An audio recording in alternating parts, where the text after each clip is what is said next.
catch your mic. Last but not least, she's coming. Judy, I thought that was her car out front. She's at high school graduation. Hello. Hey, Lynn. Shirt, Tyler, thank you. How are you? Good, how are you? Just in time.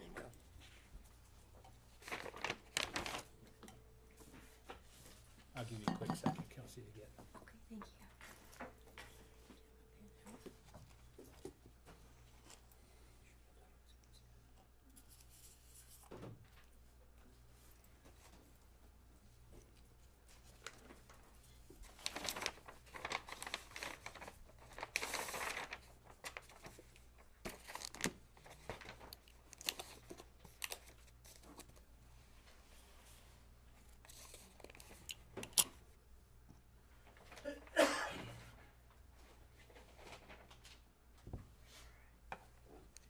You ready? Yes, sir. Good evening, everyone. It is 6:31 p.m. Today is Tuesday, May 20th, 2025. I'd like to call to order our regular city council meeting. We are located in the council chambers here at Kermit City Hall. And if y'all don't mind, we'll stand to our pledge of allegiance, and Councilman Hayes will lead us in invocation. Pledge allegiance to the flag of the United States of America and to the republic for which it stands, one nation, under God, indivisible, with liberty and justice for all. Honor the Texas flag. I pledge allegiance to thee, Texas, one state, under God, one and indivisible. Let us pray. Our most gracious Heavenly Father, we ask that you be with us tonight.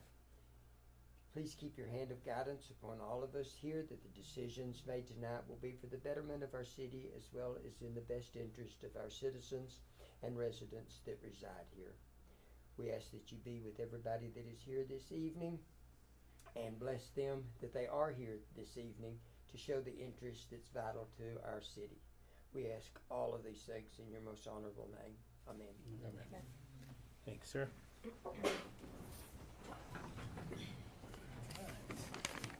Jump off to the nitty-gritty right off the bat. Item number 4 on the agenda, we are going to swear in our council members of the following district. Council Member District 1, Rodney Hayes. Council Member District 2, Kelsey Short. And Council Member District 3, Ms. Karina Chavez. So if y'all will step forward, Ms. Diana will administer your oath. And just get one on the office, or I'll do it in my office, okay? Okay. Just do that.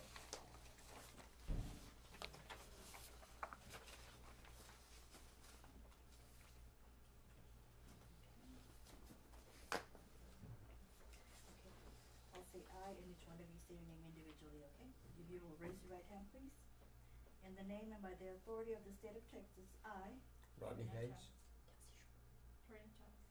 do solemnly swear or affirm do solemnly swear or affirm that I will faithfully execute the duties that I will faithfully execute the duties of the office of of the office of Commissioner, Councilman District 1 Councilman District 2, Councilman District 3, okay, of the state of Texas, of the state of Texas, and will to the best of my ability and will to the best of my ability preserve, protect, and defend preserve, protect, and defend the Constitution and laws the Constitution and laws of the United States of the United States and of this state, so help me God. and of this state, so help me God.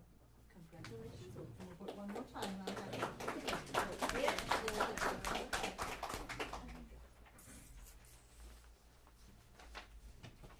Congratulations. Yeah. Miss Kelsey, congratulations. Thank you. Glad to have y'all. Mr. Rodney. Thank you, Thank Mr. you, Mayor. sir. Thank you, you too.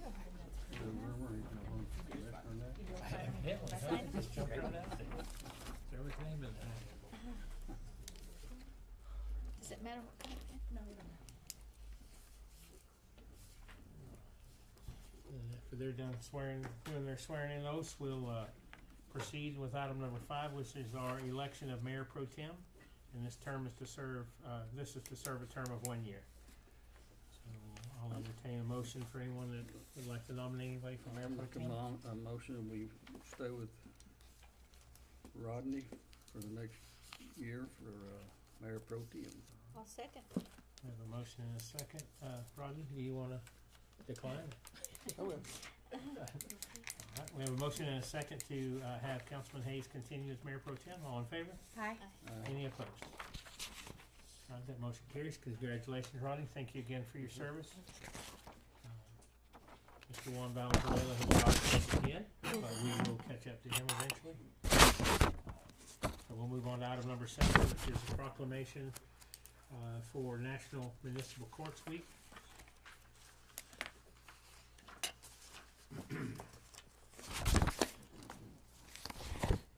Whereas the Office of Municipal Clerk, also known as City Secretary, a time-honored and vital part of local government, exists throughout the world and is the oldest among public servants. And whereas municipal clerks provide professional link between the citizens, the local governing bodies, and the agencies of government at other levels. And whereas municipal clerks have pledged to be ever mindful of their neutrality, impartiality, rendering equal services to all. And whereas the municipal clerk serves as the information center on functions of local government and the community.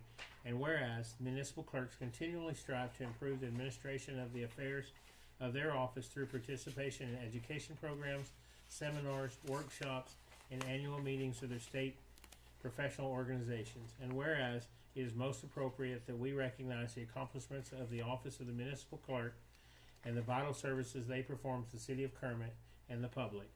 Now therefore I, David Holbrook, Mayor of the City of Kermit, do hereby proclaim the week of May 4th through May 10th, 2025 as Municipal Clerks Week in the City of Kermit, and extend appreciation to our City Secretary and to all municipal clerks for the vital services that they perform and their exemplary dedication to the communities that they represent. In witness whereof, I hereunto have set my hand and caused the seal of the City of Kermit to be affixed on this 20th day of May, 2025. Ms. Diana, can you come forward? Mike, will you present this? And on behalf of the council, we want to tell you thank you very much for keeping us informed. Thank you. For your service. Thank you, David. Thank you.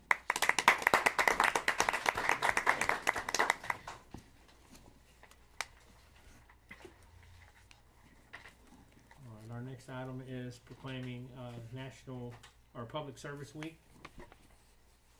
We are honoring our heroes in service to the community. Whereas Public Service Week is a time to set aside each year to recognize the invaluable contributions of those who serve our communities in all levels and areas of public service.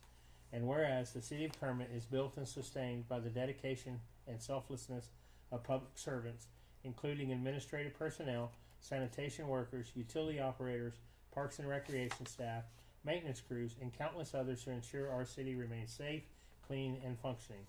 And whereas we also pay solemn tribute to our first responders, our peace officers, firefighters, emergency medical technicians, dispatchers, and other frontline workers whose courage and vigilance protect the lives and property, often under the most challenging and dangerous circumstances. And whereas during this week we pause to honor the memory of fallen peace officers and fallen firefighters who have made the ultimate sacrifice in the line of duty, laying down their lives to protect others. And whereas these heroes exemplify the highest ideals of public service, honor, duty, and sacrifice, and their legacy reminds us of the importance of standing united in gratitude for all who serve. Now therefore I, David Holbrook, Mayor of the City of Kermit, do hereby proclaim the week of May 4th through 10th as Public Service Week 2025 in the City of Kermit, and encourage all citizens to join in recognizing the dedication, commitment, and sacrifices of our public servants, first responders, and fallen heroes. Let us thank them for their unwavering service, reflect upon the cost of our collective safety, and recommit ourselves to the values they uphold. In witness whereof, I have hereunto set my hand and caused the seal of the City of Kermit to be affixed on this 20th day of May 2025. Do we have, Mike, can we get everybody to come forward everybody?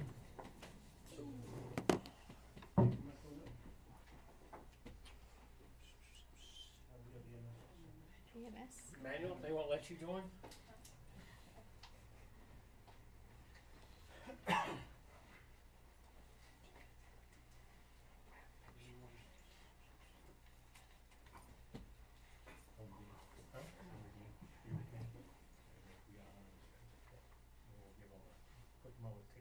I want to tell each of y'all, thank y'all for what y'all do. We appreciate it. Thank you. Thank you, man. Thank you, Hunter. Irvin, You want to stand up? Meg, Yes. thank y'all very much. You want me to stand up? Council, y'all don't mind?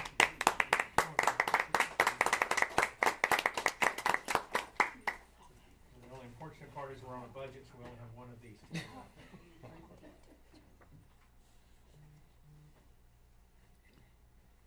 Ready? 1, 2, 3. Yeah, thank you all very much. Miss Diana? Don't let any of them have one.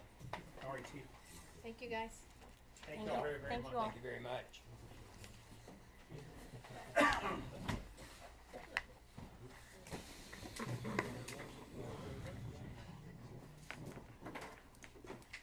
In our final proclamation for May, we are recognizing May as a National Military Appreciation Week.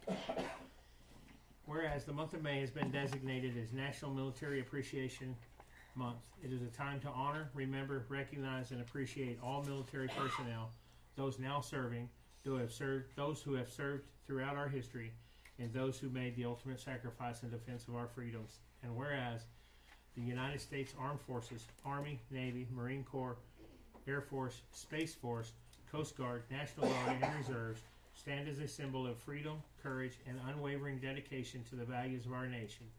And whereas throughout May we observe several significant military commemorations, including Loyalty Day, May 1st, Victory in Europe Day, May 8th, Military Spouse Appreciation Day, May 9th, and Armed Forces Day, May 17th, and also Memorial Day, May 26th.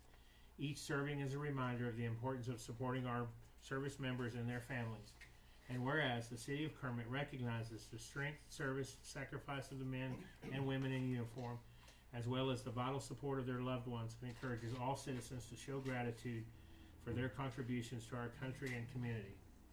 Now therefore I, David Holbrook, Mayor of the City of Kermit, do hereby proclaim the month of May 2025 as National Military Appreciation Month in the City of Kermit, and urge all residents, businesses, and organizations to honor, support, and thank our military members, veterans, and their families for their service and sacrifice. In witness whereof, I hereunto set my hand and cause the seal of the City of Kermit to be affixed on this 20th day of May 2025. Do we have any veterans, past, present, or current? Can y'all please come forward?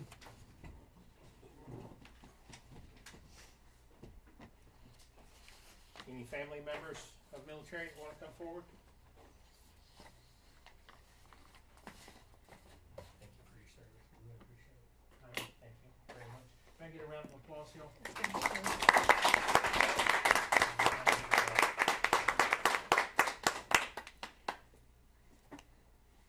Ready? Just to honor the veterans. Chief doesn't get one.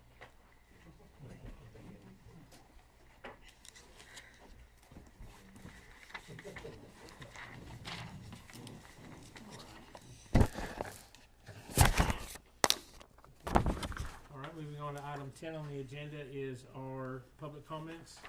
Mr. Eugene Bull, are you here? You want to come forward and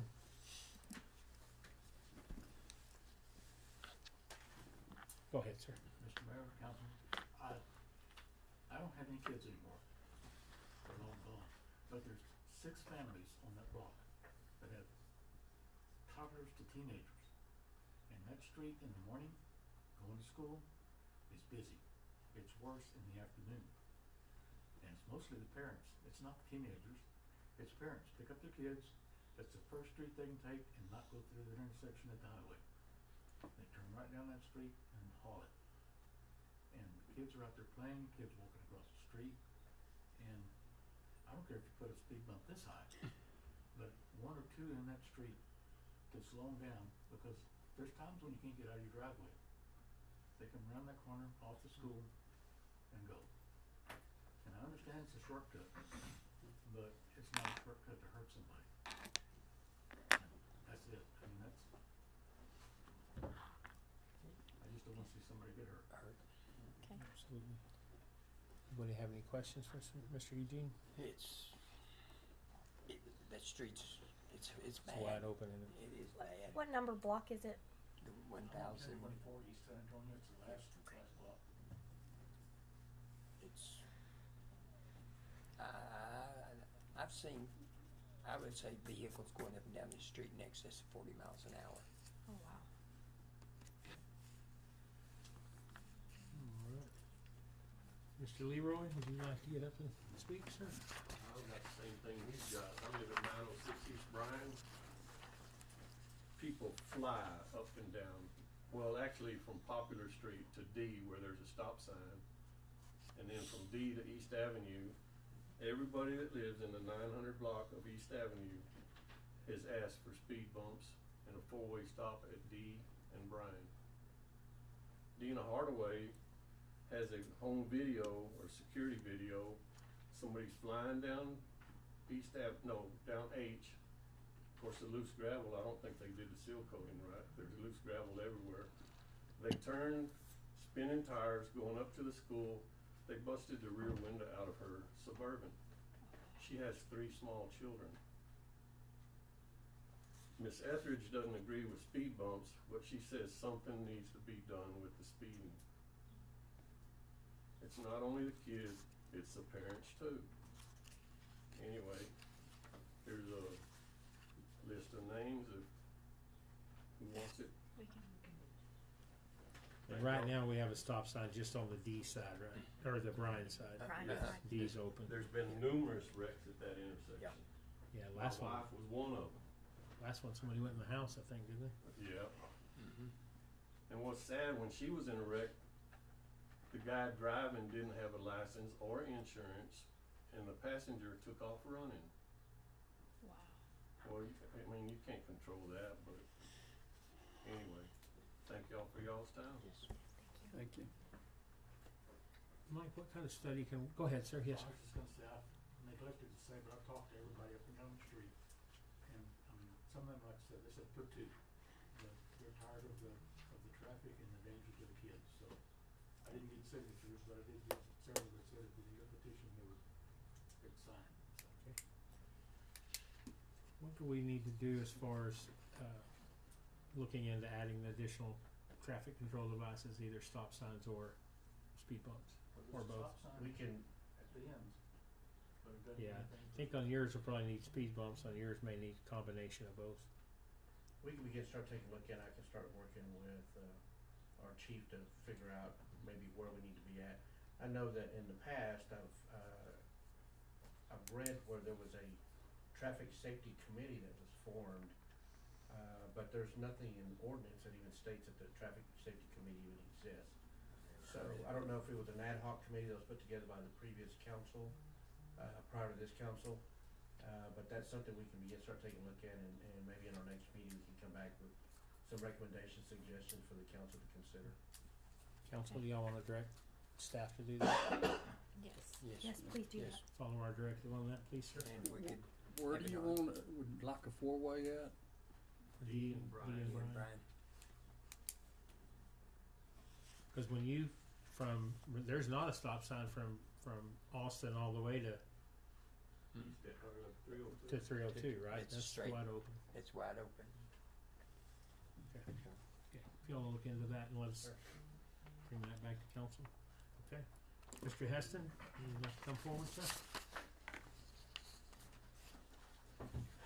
I own a small business in town, and whenever I opened, we were made aware of a $500 every 60-day charge to stay open.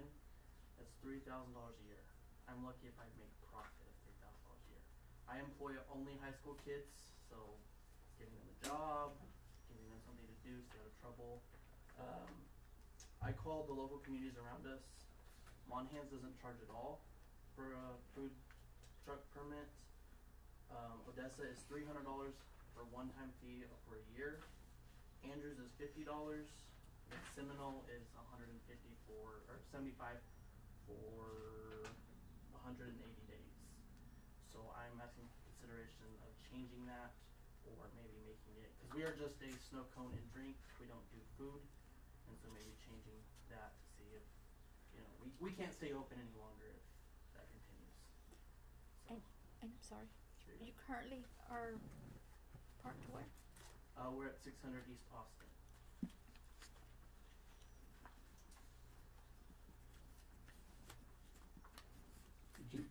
look into that, what exactly it was? It is, it's $500 for a 2-month permit, 60 days. When he came over and talked to me, I thought it was $500 for a year. See, that's what And he said, no, it's not. And he showed me, and I thought, boy, was I wrong. I think we ought to look into it. That's a lot of money for, That's a lot. I mean, just Okay. even I mean that's it's not promoting commerce in town. Right. Just food trucks in general, they're not money makers. They love it. So And how long you been up and running? this year since April. Oh, okay. Wow. with the food trucks, they're open till 10 and after, or a lot of them are, some of them are, not all of them. And you said yours is just like, is it Drinks and snow cones. is all we drinks and have, snow so cones? I'm And not. seasonal. I And it do varies, follow yeah. all of the rules with it. It comes with the state health stuff, you know, with all the certifications and all that. The state has come in and certified us, so we do get certified as a food establishment, but we don't serve food.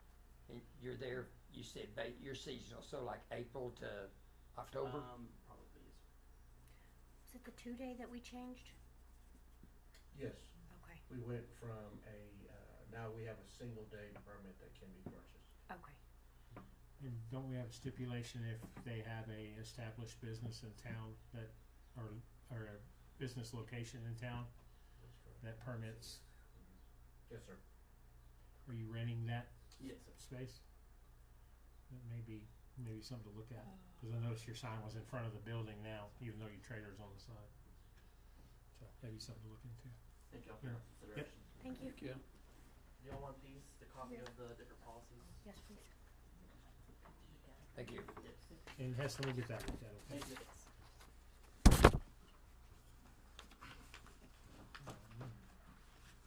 All right. At this point in time, we do have executive session. I normally tell y'all it won't take very long, but tonight I'll tell you it shouldn't take very long. Gentlemen, We do have the auditor here, Mayor. okay, you wanna go ahead and let him speak? Yeah, says he charges by the hour. Oh, goodness gracious, we should have put him at the first before we swore in anybody. Come on down. Is he under new business? Yes. All right. Item G, we're going to move on under new business, item G, and consider accepting the fiscal year audit. Want to come forward, sir? Yes. Thank you for coming in tonight. All right. Good evening. My name is Tyler Kennedy. I'm the audit partner in charge from BSGM, and we're out of Lubbock, Texas. It's our first year doing audit work for you all, so kind of a change in perspective, I think, on a few things, and just kind of getting to know each other. In front of y'all today, hopefully you have a copy of the audit report and our letter to government.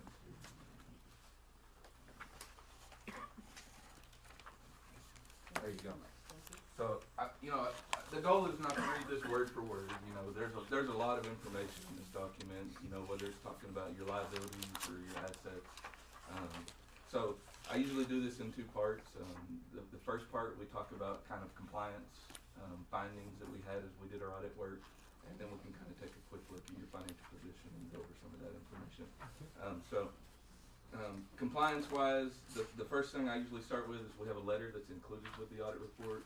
In this letter, there's a lot of good information. It's really a letter directly between us, the auditor, and you, the governance of the entity.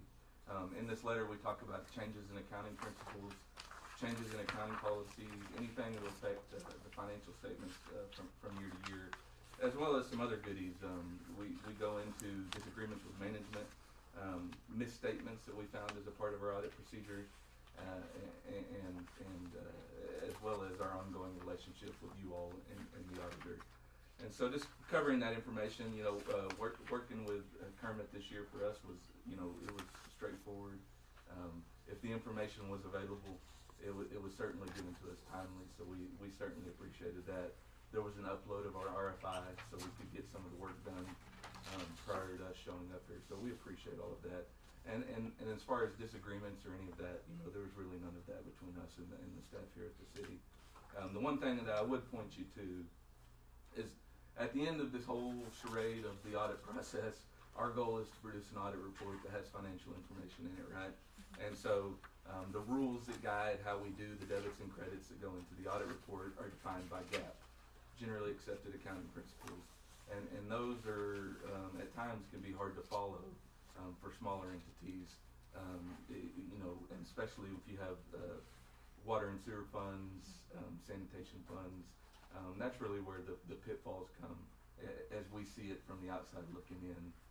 We find that most of our West Texas cities really keep their books on what we would consider more of a budgetary basis of accounting, and I think y'all would fall into that bucket. And so we did have to make 21 audit entries to get from your records to what we have included in this audit report.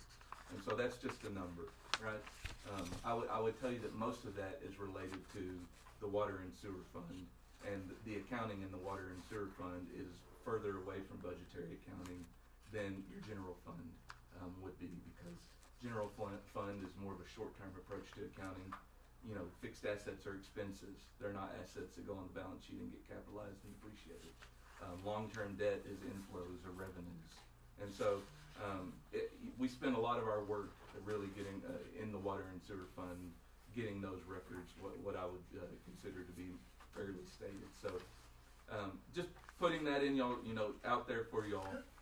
We're doing a substantial amount of work to get this audit report today that has a clean opinion on it. And so we'll cover that later for y'all as we get into the financial information.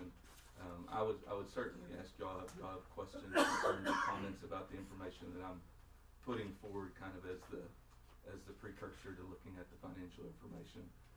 I would certainly tell you that Leanne Dunball was here when we were doing the audit, and I would be, it takes high-level folks like that to make sure reconciliations are happening.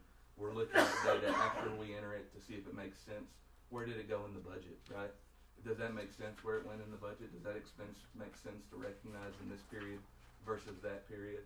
And so I would certainly worry about the City of Kermit's records when it comes to being audited as we move forward, to the extent there's not really somebody at that level looking over the shoulder on a periodic basis. And so, whether it's her or somebody else or whoever it is, I certainly think that I would feel the need to push y'all in that direction at the end of this conversation. Certainly make sure there's somebody there watching ordinances and how they're affecting the accounting and financials, just like changing the gentleman that just asked about changing those fees, right? So if y'all change it here at council, how do we make sure that gets implemented down to the accounting level, right? When they come in and get that permit, right? How do we make sure that information is what's pushed to the forefront of our accounting softwares? And so it's very complex, is what I would tell you. We're not in control. Certainly, we're looking at it. We're looking at those things, but on a test basis, right? It's not every transaction that happens through. And so, I would kind of follow that into our findings that we had for 2024's audit. And certainly, if you have questions along the way, stop me and we can go into more detail and cover those. So inside of the bound audit report, on pages 57 and 58, or 56 and 57 of the audit report, we are reporting two findings that we had as a result of our procedures that we performed here at City of Kermit. And both are, you might note, are kind of vaguely worded. It's really meant to encompass probably more than two findings, but in a way I think that's digestible to the reader of the financial statements. And so on page 56, the finding that we're reporting to you all is basically, I think, a finding that happens a lot of times at cities, right? We implement an accounting software, and in that original implementation, we have a set of rates for services. That's really what we're dealing with. And the further you get away from that original implementation date of those rates or that rate structure, what we tend to see is that you might have accounts that are not updated to the new rate structure. You might have a billing clerk that doesn't agree with the new rate structure. And so there's a whole control process that really revolves around information from council how do we get that into the software, and how do we make sure that what's in the software is reliable and producing good bills for our customers. And so, you know, I would probably tell you that historically that's been really weak here at City of Kermit, and not a lot of controls or have really been put around that. Because one of the things that we noticed is when we were doing our test of customer bills is that there's not a lot of large variances, so we usually get gallons billed right, but if there's auxiliary charges, we tend to have variance among customers here at City of Kermit. And so one of the things that we would probably recommend, or before we would do another complete audit for you all, is kind of a rate redesign, or going into the software and on a customer basis, all of your customers, looking at all of those customers and making sure the rates from the rate tables up to auxiliary charges are right for everybody here at City of Kermit. And that's a monumental task, and we know that is, but it becomes hard to opine on your revenues to the extent that we find deficiencies in our testing around customer bills. So that would be our first finding to report to you all. And then the secondary finding that we're reporting to you all is is really front-end controls that we can implement on softwares that we have, computers that we have, to make sure that people can't do certain things in the accounting structure. So the thing that I would point to first there would be billing adjustments, right? Just because we think that the billing clerk won't make billing adjustments doesn't mean that won't happen. And so we can use softwares to make sure that those things are not available to employees, to make sure that there's not what we call in the fraud triangle the opportunity of fraud. And so we would certainly think that anything you could do to lock down the abilities of your employees here as it goes to customer billings and use of the software from a password perspective would certainly be something that we would recommend be reviewed and make sure that everybody's on the same page as far as abilities. So you know, I would go on to lead you into a discussion that said, well, what happens if we only have so many passwords and we don't want to take the billing adjustment mechanism away from our billing clerk? Well, there's other things that you can do to make sure that that's not happening. We can review adjustment reports monthly, daily. So there's other things out there, right? We would just like y'all to choose what process works best for you and implement it here at City of Kermit.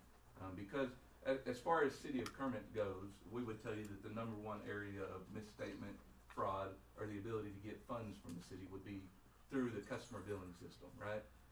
You also operate, you know, we have court or police issues, you know. So anything we're doing service-wise where we're getting a fee is certainly out there too. This is just the biggest thing to look at. And so really where we spend a lot of our time around the 2024 audit.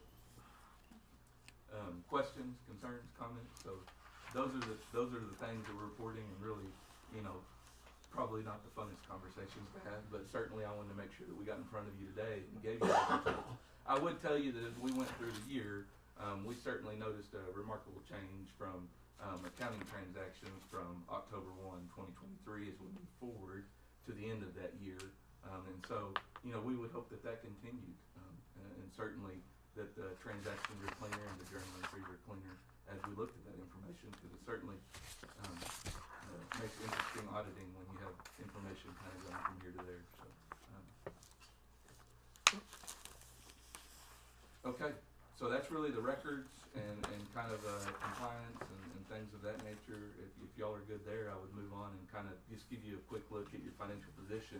I know we're quite a bit removed from September 30th, but I still think there is some good information in here that we could cover that would still give you some benefit as of May 2025 anyway. So first thing, you know, you hired us first and foremost to give you an opinion on the financial statements. On page 1 of the audit report, we do give you that clean opinion, and so certainly I would ask you to take into account that we were making journal entries to get there. But in paragraph 2 on page 1, we tell you, in our opinion, the financial statements referred to above present fairly in all material respects the respective financial position of City of Kermit, Texas, as of and for the year ended September 30, 2024. And so that wording, if you can't tell, was written by lawyers. but means that we give a clean opinion on the financial statements. We think that the information in here is free of material misstatement based on our tests. And then moving on to the financial statements, I would cover for you Exhibit A3 on page 12. And so this is, as we look at City of Kermit and your funds that you're using to keep your records here at the city, we really break those up into two different buckets. Things we're selling service revenues for, where we intend to run it like a business, and then we have things where we get money, what we call non-exchange revenues, and we use those funds to the best of our ability to provide services for the constituents here in City of Kermit. And so starting with the general fund, the thing that I would point you to first is we have an unassigned fund balance of $3.9 million at the end of 2024, and giving context to that I think is an important thing to do. And so the way that Texas Municipal League measures your fund balance as a sign of health would be that you need between 3 and 6 months of unassigned fund balance as you move forward to the next fiscal year, and y'all are hovering right around 4 months of unassigned fund balance. So general fund looks healthy, not overly healthy, right? So we have some places that we go audit where they got 2 years of unassigned fund balance. That's probably not the best thing either. So, hovering somewhere in the middle there is something you're kind of looking for, and plenty of liquidity on hand in the general fund as of September 30th. And the other fund that we're presenting as major there for your governmental funds, the first bucket is your hotel motel fund. And as it goes in oil field country, that thing usually carries a lot of money, right? Because you have folks in and out of the city doing business up the oil field, and certainly that's not that kind of fits the bill. And it had $1.9 million of assigned for promoting tourism and the things that you can use the hotel motel tax funds, which is not anything, right? You can't go out and pay policemen's salaries with those funds. So it looks good on paper, but you got to use it for what it's state stipulated to use for. And so you'll notice that we have it restricted as restricted fund balance, and it's not flowing through to your unassigned fund balances. So that's a look at your governmental funds and on the balance sheet anyways, and then we could look at Exhibit A8 on page 17, and we'll have a look at your water utility system and your solid waste system proprietary funds. And so these funds are, A7, page 16. On page 16, we do have your balance sheets for your water and solid waste systems. And so as I was mentioning earlier, we have two separate bases of accounting in the financial statements. And in these funds, what makes them so tricky is we have them on the full accrual basis. All assets are assets. They're not expenses where we budget for them. Long-term debt goes on the books. We have to recognize our pension, our OPEB liabilities that we're promising to our employees also in these funds. So, as mentioning those journals earlier, that's really where a lot of the work gets spent as far as getting these financial statements free of material misstatement. And so the thing I would point you to here on Exhibit A7 is that the water utility system had cash and cash equivalents of $9.6 million at the end of September 30, 2024, and unrestricted net position is almost $9 million. And so we have liquidity and availability. That's kind of the theme. I think that the City of Kermit, we're talking about records, but we still have financial health, right? And so I still think that that's an important thing to highlight when you're talking about managing the city's finances. So that's kind of the indicator that I look for when I'm talking about these funds is we have, is our cash on hand similar to our unrestricted fund balances or unrestricted net position. That means that we can use that cash. It's not restricted for a purpose that we've already defined as of that date.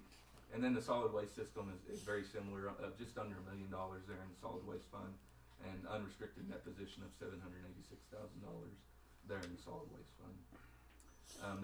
The other things that I would point out that are kind of pointing towards a pretty healthy economic outlook is when you look at the income statements for these funds on a year-to-year basis, we are seeing increases in fund balance and increases in net position in your water and solid waste funds. So I think overall a sign of pointing towards financial health that to the extent you needed debt would be certainly something that they're looking at from a lender perspective. So the last two things that I would really want to cover with y'all today would be just looking at our pension plans, right? So as a council, at some point along the way, we promised our employees benefits, and they get paid these benefits after they retire. And so I think it's important to keep your finger on what sort of liability do we have hanging over our heads for these benefits that we promise to employees? Is it good, bad, or somewhere in the middle? So, and we present that information in this audit report, and so I would also just quickly cover that with you all. So on exhibits B1, 2, and 3, in the back of the audit report, starting on page 45, we have a schedule that's gotten too small for me to read easily. But this is a 10-year comparative schedule, and so we would split your retirement benefits up into two pools. We have the supplemental death benefit that we give to employees, and then we also have a pension benefit that we give to employees after they retire. And so this would be the second of those, the pension. And as of the last measurement date for this audit, which was December 31st, 2023, you'll notice on the right-hand side of Exhibit B1 at the very bottom, the pension plan was 87.6% funded at the end of the year. And so, you know, we do 30, 35 of these throughout the year, and what I would tell you is probably somewhere around 85% would be a healthy funded percentage. You know, we have folks that are 130% funded. You know, I don't necessarily think that that's great, right? Because you can't call TMRS and say, give us that money back. We gave you too much, right? There's no way to get it back. And so managing that over the long run would be something that I think is something they probably, if they come here to council every so often, would be talking to you about. The one thing that I would note is the further you are away from 100% funded, the annual service requirements percentage that you're matching and the employees are paying is going to, well, that you're matching is going to be higher than it would be if you were over 100% funded, right? So on Exhibit B2, we have two separate sections, and just kind of looking at that information, we have the top line item, which is the actuarial determined contribution, and so that's the amount that TMRS says you must pay us to be part of this plan, and then the line item below that is what you actually contributed. And you'll notice for the year ended 9/30/2024 that you actually over-contributed to the plan by $16,000. So helping to increase that funded status anytime you go over and above, that would be something that you could do to get closer to 100% funded faster. But one of the other things I think this schedule is also good at is pointing towards just the over a 10-year period, the inflation or the amount that you're having to contribute extra from 10 years ago is almost $200,000. To be a part of that plan. And so this is something that I want to put in front of you so you have your eye on it and you're familiar with that information as I come in this first year and do this for you all. I don't think any of that's good, bad, but I certainly want y'all to be aware of it.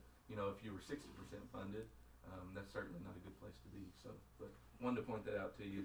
And then the last thing is on Exhibit B3, you do offer a supplemental death benefit through TMRS to your employees, and that benefit pays out at various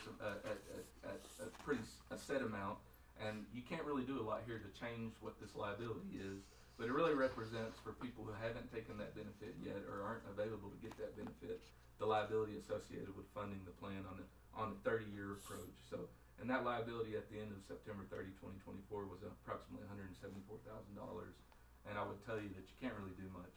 That's really what I would call a gap liability, or something we must do in these financial statements to make them compliant with GAAP. So we put it in there, but there's not a whole lot you can do to control that. So you can't go to TMRS and give them $175,000 and say, make this zero. You know, that's just not how that plan works. So just putting that out there for you. So I think, you know, that was the information that I really wanted to put in front of you all tonight. Certainly a lot of change, you know, with BSGM here doing this audit for you. And so if y'all have questions, concerns, or comments, I'd be happy to entertain how we do things, what we're looking at specifically. I do on page 4. Yes. The last bullet point there talks about our operating revenues decreasing by $240,000. On page 4 of On page 4 the audit report? Yes.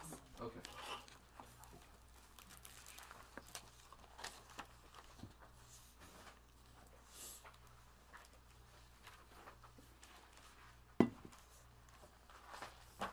Bullet point. The last bullet point.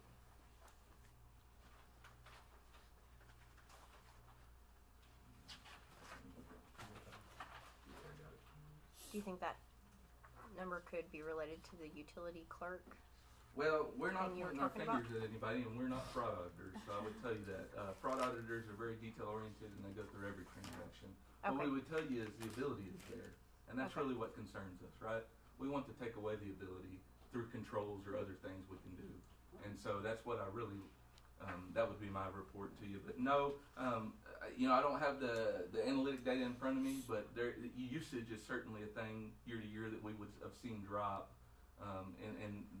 So this would have been the 2024 summer. Really, you would get most of your revenue for the water and sewer funds kind of July, August, September. And so really what I see a lot of times is how that be known. What we are saying is that we can do things with controls to make sure that we can't point our finger at people.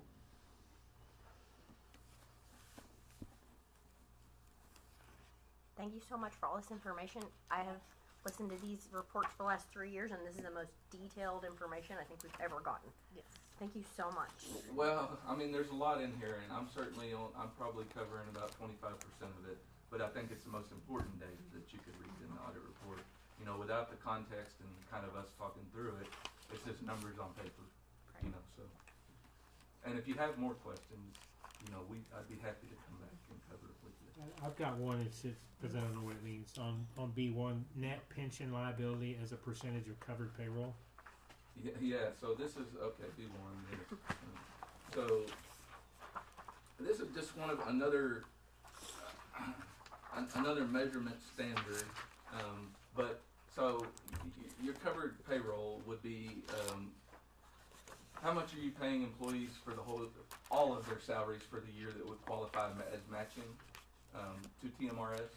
And so for the whole year, if you took your liability and divided it by 62.626%, that would have been that would have been the amount that you paid for the whole year to employees that would have been matched from. And it's really a measurement tool that's looking at if you get over 100% there, not good, right? Because your unfunded liability would be equal to what you pay employees annually.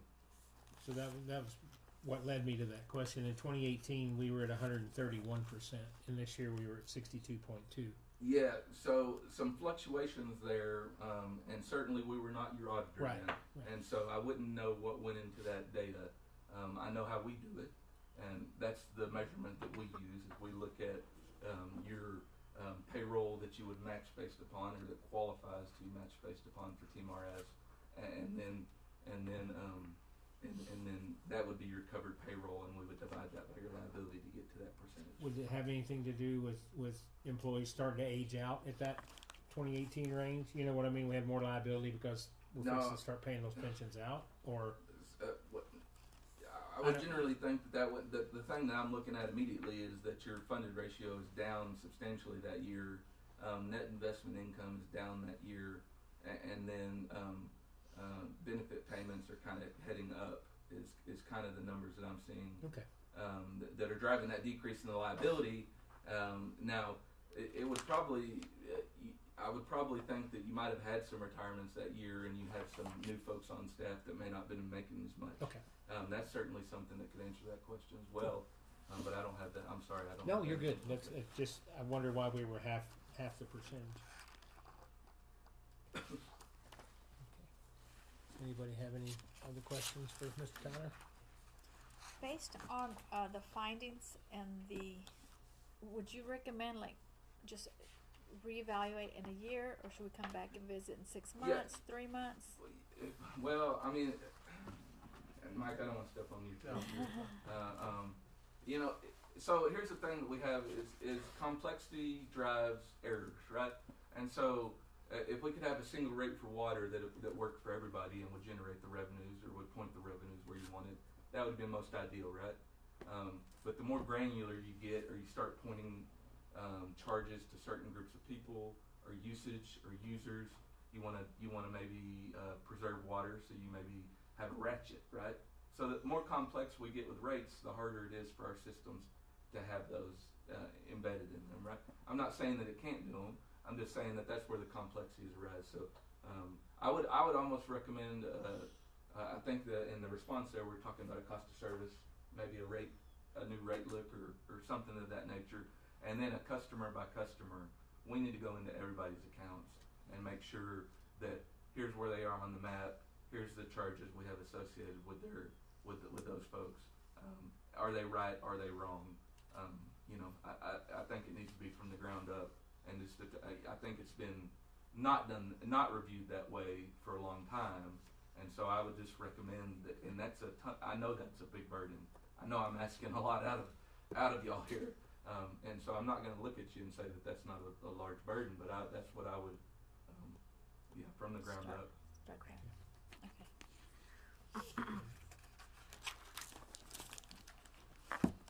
Thank you. Do I hear a motion to accept the fiscal year 2023-2024 audit from BSGM as presented? I'll make a motion to accept the audit as presented. Second. A motion and a second to accept the audit as presented by Mr. Tyler. All in favor? Aye. Any opposed? Tyler, if you don't mind getting with Mike and kind of, talk about that and bring it back before council. Yeah, Mayor Council, just kind of so you know, of course, when we brought Leanne Dunn on it, I told you that was a first round draft pick. I think it's evident based on two things. One, what she did in the time that she was here to get our books straightened out in a manner that was actually presentable, and which I think is evident now by some of the comments that Tyler was mentioning. We saw a gradual improvement from October 1 of 23 into the summer, and so you begin to start seeing that as our audit came in. And the second one was a recommendation by Leanne to bring in this Bollinger group in order to be able to do the audit. And switching auditors, which I think is always a great thing to do after 4 or 5 years of doing that. But I can tell you that one of the things that we've had a discussion on is that utility rate study that we were talking about, and the more extensive piece of that would be pretty much an audit, as Tyler was talking about, auditing the accounts, which is going to be a much more invasive, extensive process, which we'd have to bring individuals in to do that, which is not out of the realm of possibility. I just kind of want the council aware. The other side of that is the complexity by which we do have some of our accounting structures and accounting what we do for the funds. And then when we begin to start talking about these projects, and now you're talking about bringing in, capital improvement projects, the complexity that will now bring in and maintaining that, make sure that we're providing the necessary information that we need for the bond market, for the investors, but also keeping in compliance with the auditing aspect of it. I think that one of the things that Leanne recommended, which I think I've mentioned to you in the past, is a embedded services through a organization that we can reach out to that would be able to embed a kind of a lifer, I call them that, a chief financial officer that has been with another city organization that simply is retired and now just taking on projects, and we could be one of their projects that they can come in and continue to maintain that same level of auditing and accounting that Leanne brought us. And so that's one of the next steps that we would look at and try to get to that point. We've been kind of I've been kind of holding off to see kind of what Leanne's schedule looks like, because if I could get her back, I would. Again, I'd like to always get my first round draft pick back. But she seems to be pretty heavily involved now with the City of Farmers Branch, based on conversations that I've had with her. So I think it's now time for me to begin start looking at the other service to bring in someone that has that level of experience, that we can continue to maintain this level of accounting and sophistication that I think we need to have, the complexity of it, so that we can continue to move forward in having these audits where they become, pretty much clear and free of any type of mismanagement or any type of management that they would want responses to. And so I think that's the next level we talked about in doing. Yeah, I would tell you, and I think all of us are busy, the auditors in West Texas, but I've certainly been contacted over the last few years by many cities to do their work, and a lot of them are unauditable. And when you get unauditable, you can't get debt, you can't get grants, and so there's a whole level there. You get behind on your audits, and it's kind of a bad deal. And with the independence standards that we adhere to now, we can't come in and fix it and then audit it. And so there's kind of a line there that's kind of been drawn in the sand, but I would certainly, I would be a second for anything. I think there still probably needs, just from a, debits and credit standpoint, or pushing buttons, or monthly reconciliations, there's probably folks here that could do a lot of that, but from the top down reconciliations, monitoring compliance with GAAP, I think that there's probably a spot there for somebody. Thank you, sir. Thank you. Appreciate you. All right, thank y'all so much. You're off the clock at 7:26. I don't know. What Okay. time to start. Okay. Well, Duly noted. I don't want to be rude, but I was certainly gonna head back to Lubbock unless y'all had anything else for me. Drive careful. Thank you. Thank you. Tyler. Appreciate Thank it. you. Okay. Now, jumping back to item 11, we're going to adjourn into executive session. I honestly tonight don't think it'll take 15 minutes, probably at the most. So we'd just like to remind all of y'all it's 7:26 p.m. and we're going to adjourn into executive session.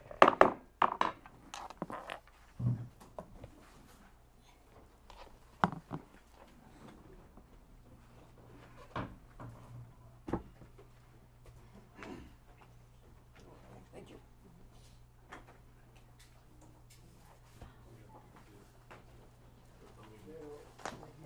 Hey, Camille. How you doing, Greg? I'm good. Getting around good? Stove up. I'm doing too much work. I say stove up.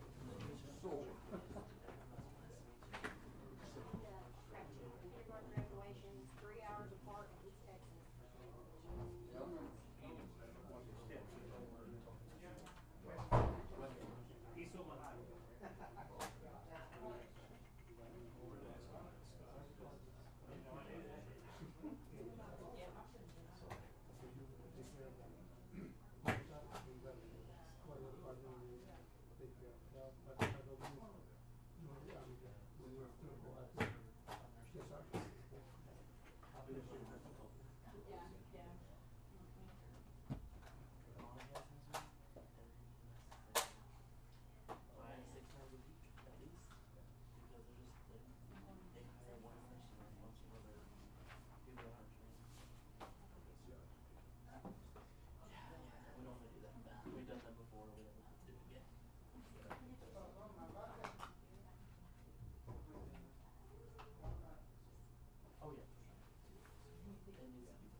Everything was black. It was like time capsule in there.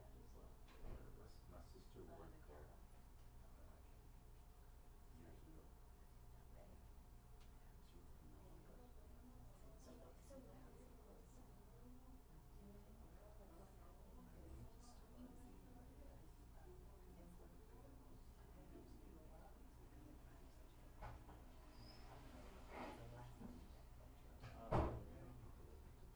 She was They don't make much money off the Medicare and Medicaid stuff, so they hope for private money too.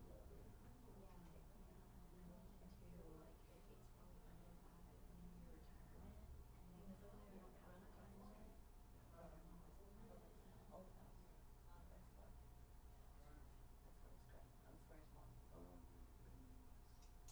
have you been in this? 6 years. Did you got any terrible stories about her? Oh, I got a lot. Tell her. Yeah, I know. She I was, tried to get some stories in the way and you would not budge. yeah, she always told us, she was, I don't know how I did it. She was, I was a terrible kid and y'all didn't do anything. We'd go to the occasional party. Yeah. We got permission. It was like, just call when you in the plot? Did you bring that? Like, no. I don't want to do any of that. And like, oh no, that's not me. That's double sided. So when they were little, we used to do things in high school, and we'd get onto them. We used to have them my wife. My wife knows her videos. Your mom, and she works at the Stranger. I think they overlap. Yeah. My wife was a credit union.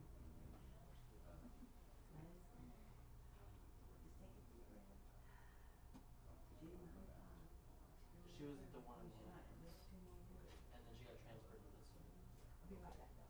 But yeah, me and my wife were in the same grade, and your mom was one grade above us. So you know, we all hung around. Right. Until the stuff that we did, you know, nobody knows because there was no videos. Right. There's no proof back then. That was the time to live. And I think I was right at that cusp where social media was getting very heavy, like in my high school years, you know. But MySpace. yes, MySpace was in, and like I don't know if I would have lived good, like just so young with social media all the time. We were actually like, I know I was like the very last, you know, going out and doing things, but you know, we still, like I was asking some of them on the other ones, I'm like, what do y'all do after school? And they're like, we go home. I'm like, I was never home. I was always in my truck, you know, riding around, going down back roads, doing something. You know, I was never at home. Like, no, we don't hang out anymore. When did you graduate? 18. Oh, okay. I was 13. My sister was 14. Who's your sister? Tawny Underwood. Oh, okay. Put in a week. Yes. Gotcha.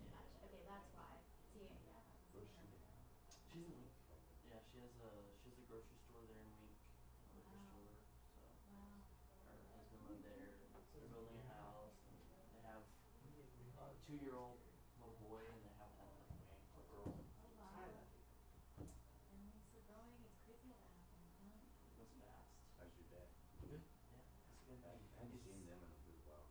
Yeah, he's worked contract work for years, and so within the last probably 8 years, he finally got a company job. So he's now got till like he's 70 before he can retire. So he regrets it, but it's fine. They're all good. They're traveling, you know, enjoying open house, not having to anyone there. You know, and they have 2 kids that take care of their 6 animals, so Oh, yeah. they're always gone. So we still have kids. I have a 14-year-old and a teen. Oh, Yeah. Still got a little bit. Yeah, we got a little bit. Yeah. A lot of our friends, you know, they're all empty nesters and grandparents, and we're not even married yet. No, I just got What age did y'all have kids on by? my kids. Oh, like 30. My Oh. oldest, I'm gonna be teens. my wife turned 30. And I was 30. Okay, so y'all So we you're started- a little later, yeah. I just turned 30 and I have a 1-year-old. So about very early, yeah. We were talking about who was it? I guess I can be Sit here with Yeah, I don't you. think we want to sit for the rest of the school. I just wanted to tell them, they told me I had to come up here and say something so they could change the So policy. what were you trying to get dismissed? So, I have like a snow cone stand, and it's $500 every 60 days. Or just Just to be permit, open. yeah, to That's be nothing. Like that's not, you know, doesn't help me any. I'm like, I'll still get a percentage of my sales tax. So why is this not promoting? I got my my stand. And we were out outside of city limits Oh, last okay. year, and so I didn't know about it. And I opened it, like, did you pay the city fine or city permit? I was like, no. And it just told me it was $500 a year. I was like, I can do that. That's doable. And she's like, okay, come back in 60 days for another 500. I was like, so then I was like, no, that needs to be changed. Because Monaghan's was free, Andrew was like $50, Seminole $50. Odessa was 300 for the year, or it was prorated Yeah. at $25 a month. Does anybody else pay $500 every 6 That's what I know. They don't. I mean, they're not checking. Oh, wow. So I okay. mean, who's like? I'm just Any kind of business or just Cause mobile? there's a lot of traffic. mobile. Yeah. Yeah, any kind of mobile business. If it's a business, if it's like peddlers, I think it's a $500 one-time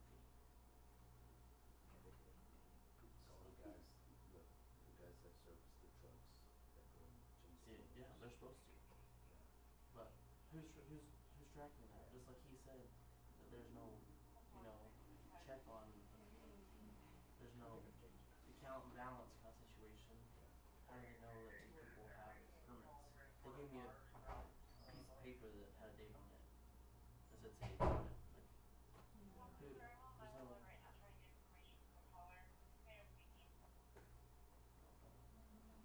Yeah, well, we can order drinks before we have to go.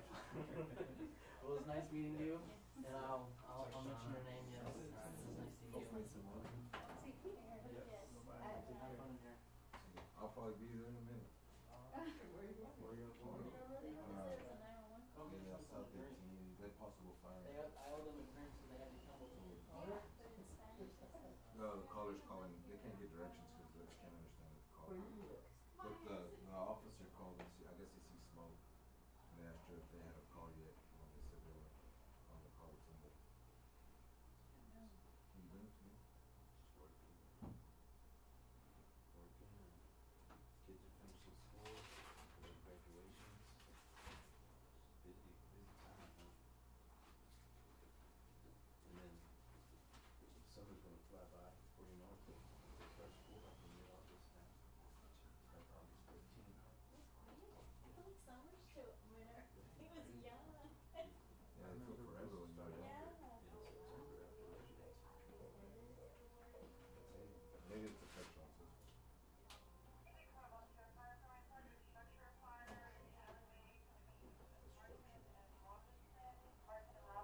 See you later. See you, baby. Take care. Yes, sir.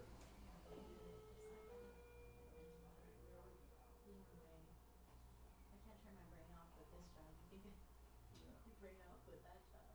My brother, he's a fireman. He's the assistant fire chief. He's out there always listening. They're always listening for that. That's crazy. That's what I'm trying to say. Like, imagine you're, you know, what do you do with the drink? Like, what happens? Can you go? Like, what You happens? can, I guess if you're on call, you can't leave. but like we'll be out there cooking out, and if he's had too many, he'll it's not worth it to go. Yes. But like if we're just out there casually, and it's like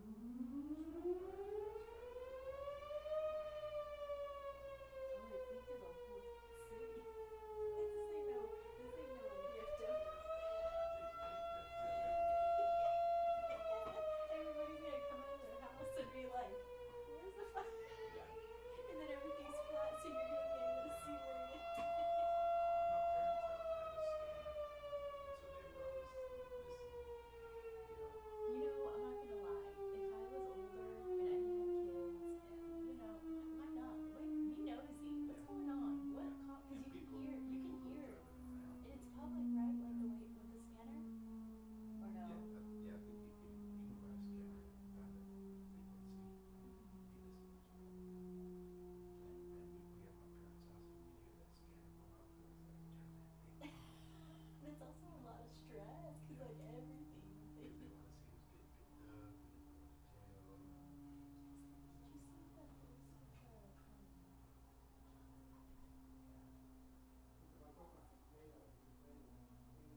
myself, you know, who I want to be.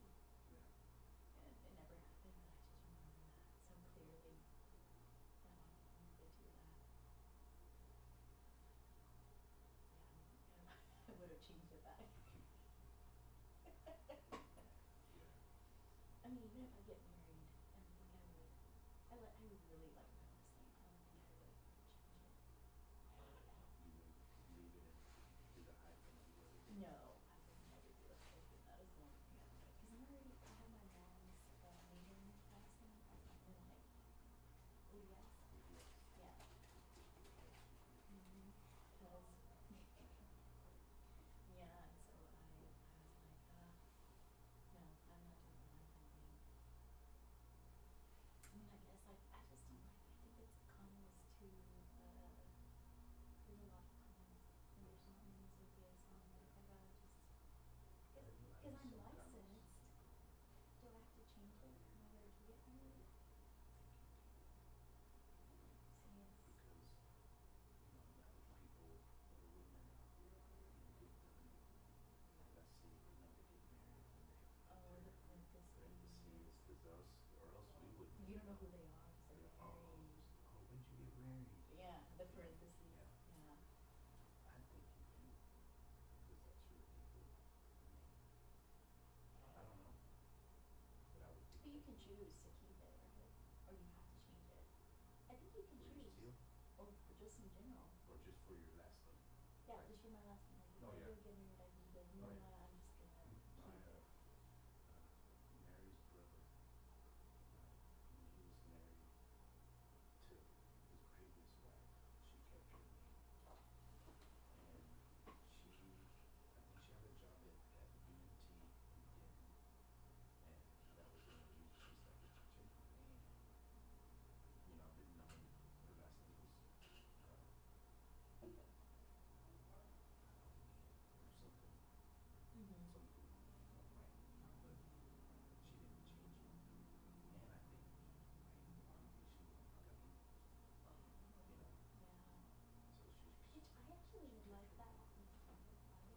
Like a really Spanish. I don't, you know, make it curious because you know you read it like, oh, I'm gonna meet so and so. Like, wait, Yeah. you're. Because and people like that, and I'm like, oh yeah. Yeah, they do. They do it like, yeah, yeah, it is Spanish. You chose the right race How to marry. funny. How funny. Yep.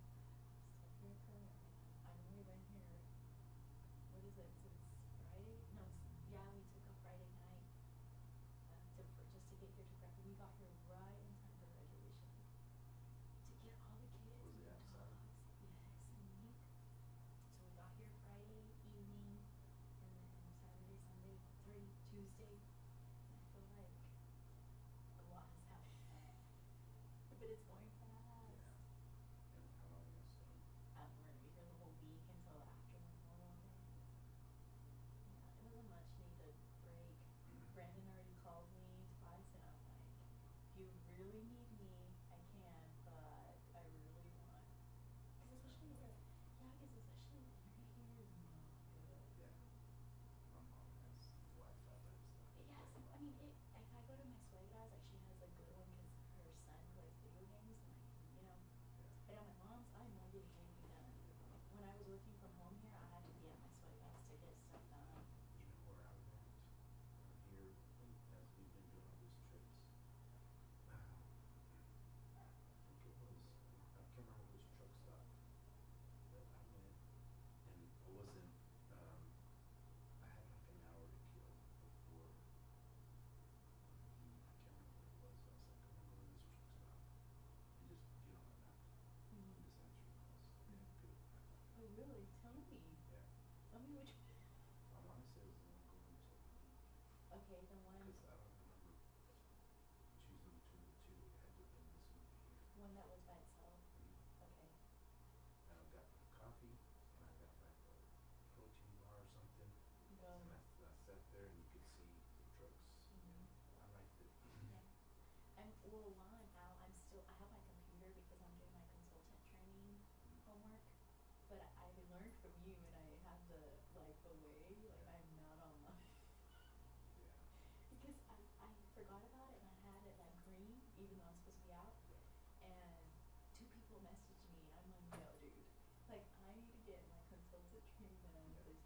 poco. Scotty. And every time I'm gonna log on, like this morning I was out. I was looking for you too. I had my little like, tell me when it's available. I hate that option. And I don't use it because I don't know how to do it. And I haven't. You just left click on the picture. Oh really? Just put notify me when. See, I'm too lazy. And I'm too old school. Yeah. And I don't care. Yeah. But these young ones, you guys, y'all are all about that stuff. Yeah. And I'll be looking for somebody's show and I'll see if I get a notification. I'm looking for someone. Yeah. I think I probably put it a long time ago though. You know, whenever Yeah. you have questions or Oh, yeah. something. But I like don't- for I don't you. blame people doing that. Because especially like today, yesterday I was out, ready to go to Odessa. And then this morning, I didn't even get to the office until after lunch. But I was working and I could log on and we had meetings and I had emphasis for great awards. And when I have like 30 minutes and I log on, I'll get like, hey, do you have a second? Do you have 5 minutes? And I know. And I can't say no. I know. Yes, I do. What do you need? And there goes my 30 minutes. I know, and then to you- and catch then up. you- I was like, damn, then I'm up at midnight. I was like, Doing you your know, stuff I'm that you're trying to supposed. I get it now. Yeah. I'm getting there. I'm like. Because you're just on the go. And then my attention span has gone down, and I really need to figure out how to like my focus time because you come into my office and like I don't know what the heck I'm doing. I have to restart what I'm doing, and That it's a day, pain. my door like and I brought that upon myself because years ago I said I have an open door even when my door's shut, my door's always open because I don't have questions. You know, I'm not gonna be alone. Yeah. So they know. But and then there's times that I'll have my headphones on. And then this is a good trick. I'll be just doing work. Right. And then they'll come in my office.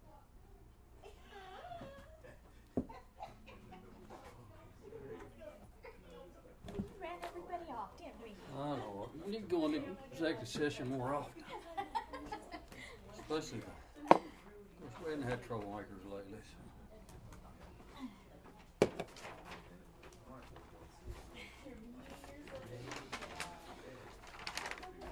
Rodney, that one guy you called him your neighbor, who was he married to? I don't know. He used to be one of the air traffic controllers up at the Hobbs Airport. And they've lived here a good while. I can't think of who the lady is. I don't know his wife's name. I can't think of his wife's name. They used to come to softball and Little League games. That's where I'd see him. But I can't think of who his wife is.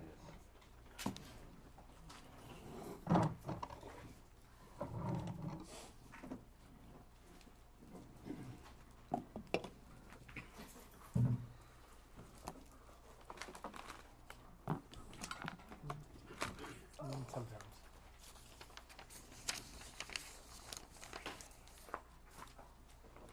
You ready, Ms. Tyler? Alright, we are going to reconvene after executive session with no items to discuss. Moving on to item 13, our consent agenda. These items to consider will be the minutes from April 1st and April 24th, accounts payable and the investment report. 754. You had mine on 5 million. Yeah, That was yours.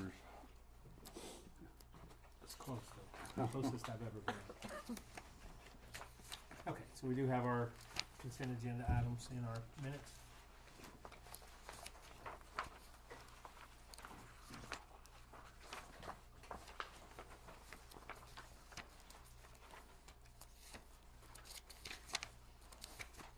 Did we get Tony's gas card fixed? Believe so. We gotta keep asking. Yes, we Okay. we got it taken care of. Good.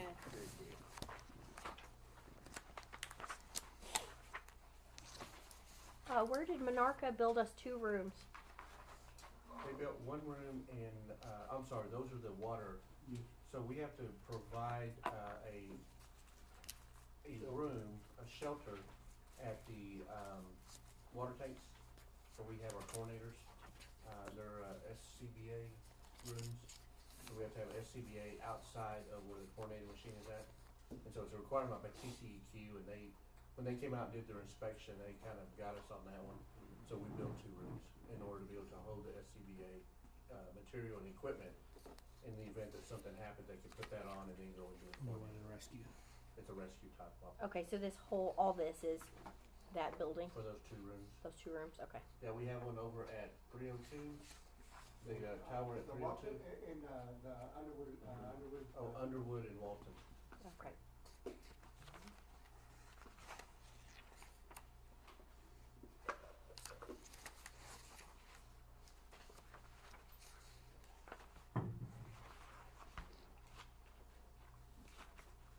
I see where Park Hill is getting after the metering infrastructure implementation.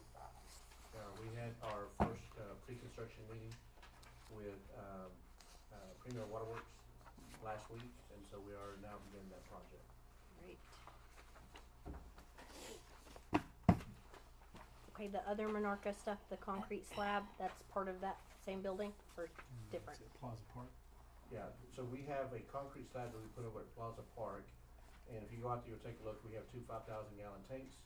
That is gonna be used with a company that's just come in town called 5D Water.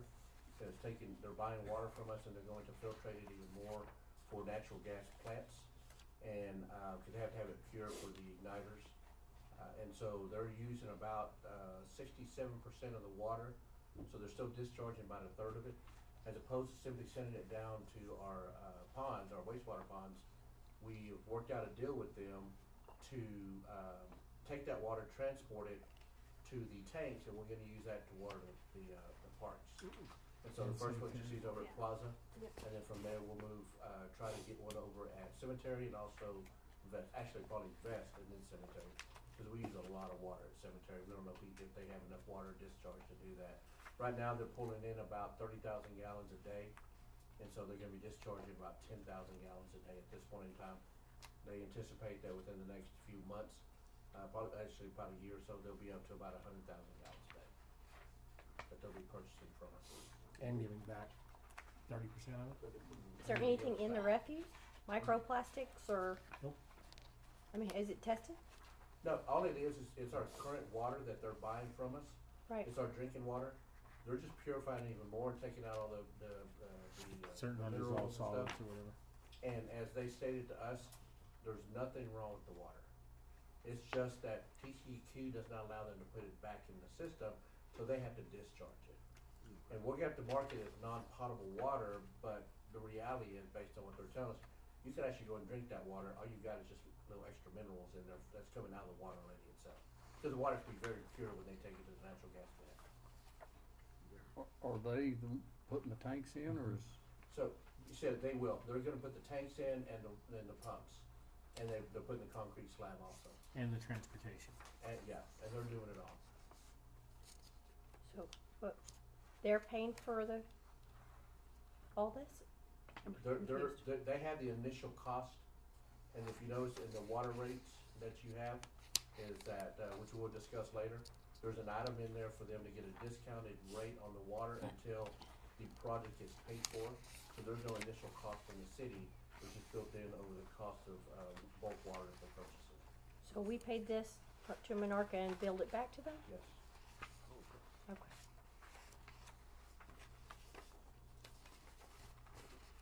I would be very hesitant to use that on the cemetery. We don't know exactly what's in it, that it might affect There's headstones. nothing in it. There's nothing in it.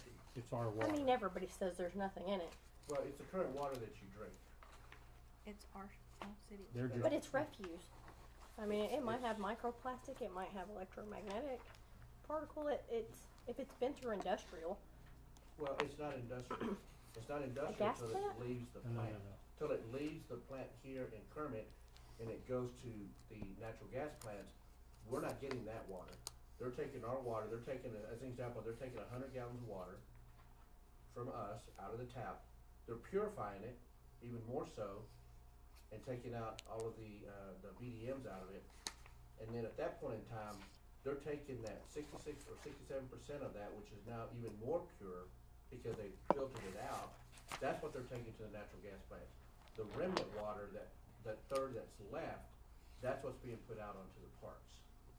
There's nothing wrong with it. It's simply drinking water that they've taken the minerals out of the 2/3 of it. They've taken the minerals out of that one and put it over here, and that's it.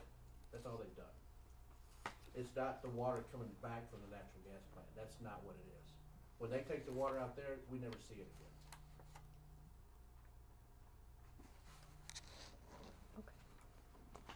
It just keeps it from going into the sewer system and to the wastewater pond. So they take this group of water and they're refining it. Are they desalination? No, they're just refining it because there's no desalination to do. Okay, it's so our they're drinking they're just filtering it. Yeah. It's our current drink water they're filtering.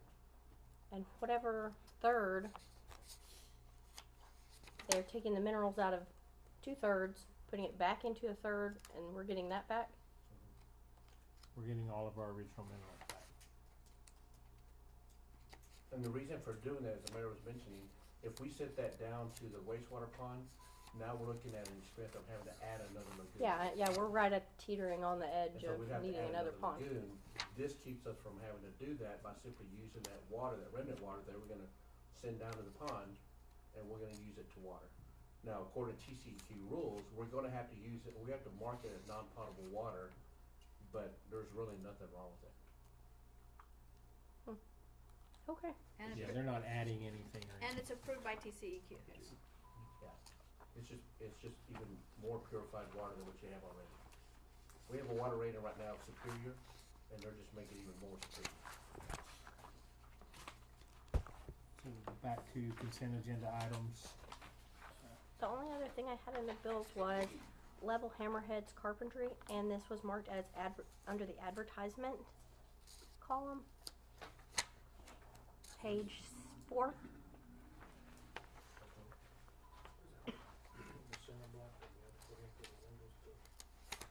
Oh, I think that Okay. was the replacement of the cinder blocks at the shop in order to do the mural. Okay, makes sense.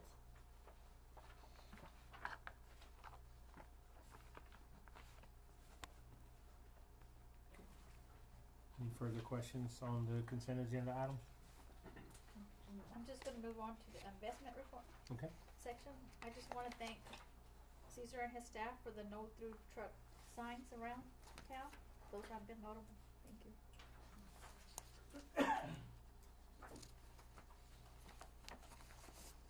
Other than that, I don't have anything. Anybody else? I make a motion we approve consent agenda A, B, and C.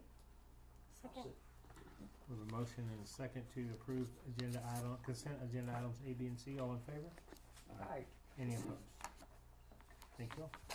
Moving on to 14, old business. We're going to discuss and consider on second reading ordinance 2501, which is a petition by Kermit MPS LLC for release of extraterritorial jurisdiction. And if y'all remember right, we can't dispute it, so it's just a formality, basically. And the supporting documents are in there. I make a motion we approve second reading ordinance 25-01. I'll second. Do I have to read that ordinance, Mike? Oh, I'm sorry. I don't think so. No, just making Oh. sure. Okay, I have a motion and a second to approve the second reading of ordinance 2501. All in favor? Aye. Any opposed? Thank you. Okay, moving on to new business. We discuss and consider reappointment of Dan Seal to the City of Kermit Board of Adjustments. I think Councilperson Short reached out to him, and he did agree that was the one position we had remaining. So Okay. I think all we need is a motion and a second. I make a motion we reappoint Dan Seal to the current Board of Adjustments. No, second. We have a motion and a second to reappoint Dan Seal to the City of Kermit Board of Adjustments. All in favor? Aye. Any opposed? Okay. Item B is discuss and consider resolution 2508, which was creating the Kermit Economic Development Corporation and approving the bylaws and to take other necessary steps to finalize the creation of the Kermit Economic Development Corporation Type B. This was passed by the voters. That's correct. Mayor Council, this particular agenda item is exactly that. after the vote has taken place, we now have to, incorporate the type B EDC. Along with that, there'll be bylaws. We have to, the reason that you find on there, take necessary steps to finalize is in the event that other documents have to be submitted by Slater to the, comptroller, or to the Attorney General, that he would just be authorized to be able to go ahead and send in those documents. We'll send in the bylaws and the certificate of formation to them, which basically now establishes our, type B, Economic Development Corporation. There are some nuances in there that you find when you're reading the bylaws. Essentially, the bylaws state that there will be 7 board members that will serve appointed by the council. There will be 2-year staggered terms. However, in order to get the board started, the bylaws are written such that our positions 1, 3, 5, and 7 of the board members will serve the initial 2-year term. And positions 2, 4, and 6 will serve a 1-year term, and then will be reappointed after that for a 2-year term, and that's where we'll begin the staggering that will take place. I will let you know that the positions that they have between 1 and 7 are numbered based on your districts. So 1, 2, 3, 4, and 5 are based on the district numbers that are assigned to you. Positions 6 and 7 are appointments by the mayor. So position 6 will be an appointment, and position 7 will be an appointment by the mayor as well, but that will be the position of the president. So the council will be voting on the president also based on the appointments that are provided to this, to the council for approval. Will be up to each of the, council people to get somebody to fill. Have to do the bylaws Yes, first and then. and so, so what happens is that, if you are in, as an example, position 1, place 1, then we would look that, the, District 1 representative, such as yourself, would find an appointment. If there's no one that you find, then they could recommend an appointment through another council member saying, I know, John Doe is interested in serving, and if you're fine with it, then that could be your appointment. I will let you know that that state law allows up to 4, either elected or, appointed officials, which could be also any city employees to serve. However, the bylaws state that no more than 2 council members will serve on the Economic Development Corporation. So 2 members of this council could serve on the EDC as a member of the EDC. But I will let you know also that this does not prohibit a council member from appointing a city employee as a citizen to that EDC board. So just kind of FYI.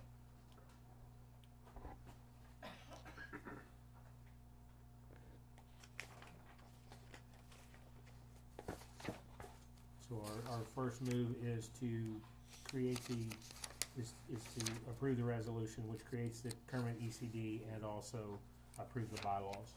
Right, And then the bylaws and the creation of formation. And then the next step we'll get to will be appointing members. So in case y'all are confused by that, we have to do it in 2 different steps. Okay. I'll make the motion, we consider resolution 2508 and creating the Kerma Economic Development Corporation and approving the bylaws. I'll second it. We have a motion and a second to approve resolution 2508, which creates the Kermit Economic Development Corporation and approves the bylaws. All in favor? Aye. Any opposed? That motion carries. Okay, now moving on, this is where Mike was talking about, is to discuss and consider appointing members to the Kermit Type B Economic Development Corporation, which you just approved. So, if you're ready at this time, which we really kind of need to take some names, we can go through by district, and then if you don't have a person you'd like to recommend, I have some people that have reached out, and we'll go from there. Mike, do we want to give them the caveat of the MDD as well, so that they kind of know? We can actually just discuss that also. I think one of the things that we had discussed is that, just so you know, the appointment of the board, because of the size of our city, then the representative can be out of Winkler County. That's what the state law says, that it can be out of the county that you reside in or the city has been incorporated in, or the corporation has been incorporated in.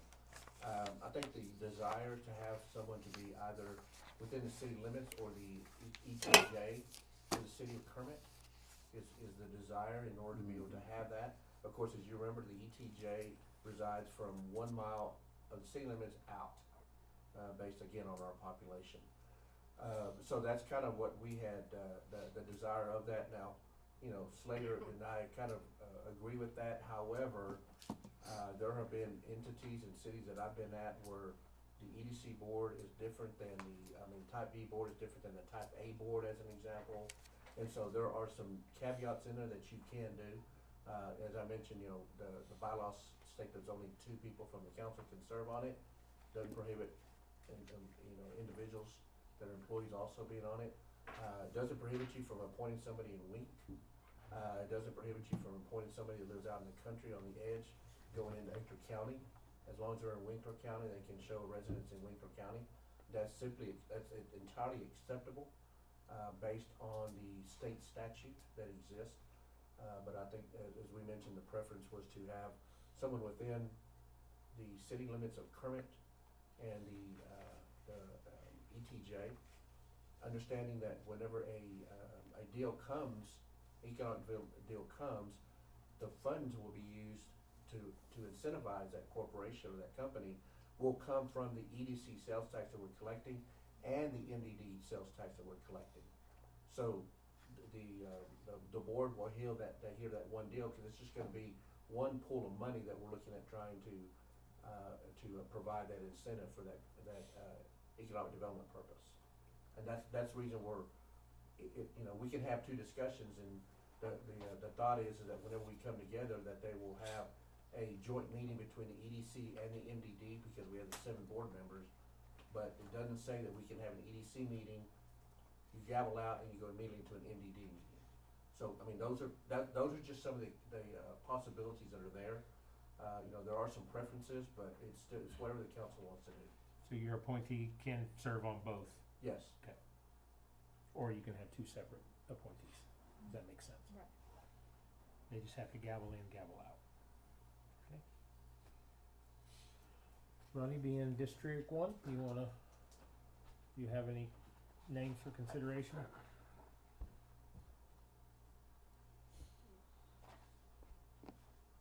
Trying to think.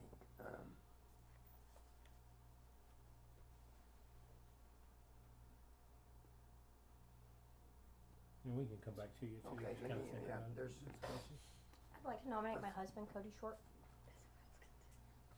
At one of my TML meetings, they discussed that up to 5 members of an EDC board can also be spouses of council or immediate family. Yeah, I don't think there's any prohibition against that. That's correct. Up to 5, yeah. Okay, and that's District 2. And that's well, I know Rodney hadn't asked anybody because he can't think of anybody, but. Yeah.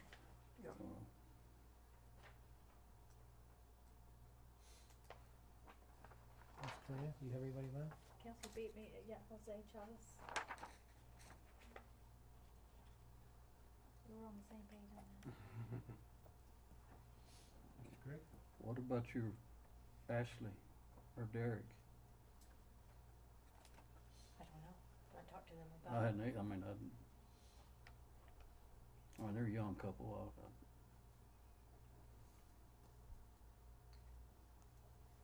You could ask them for sure. Do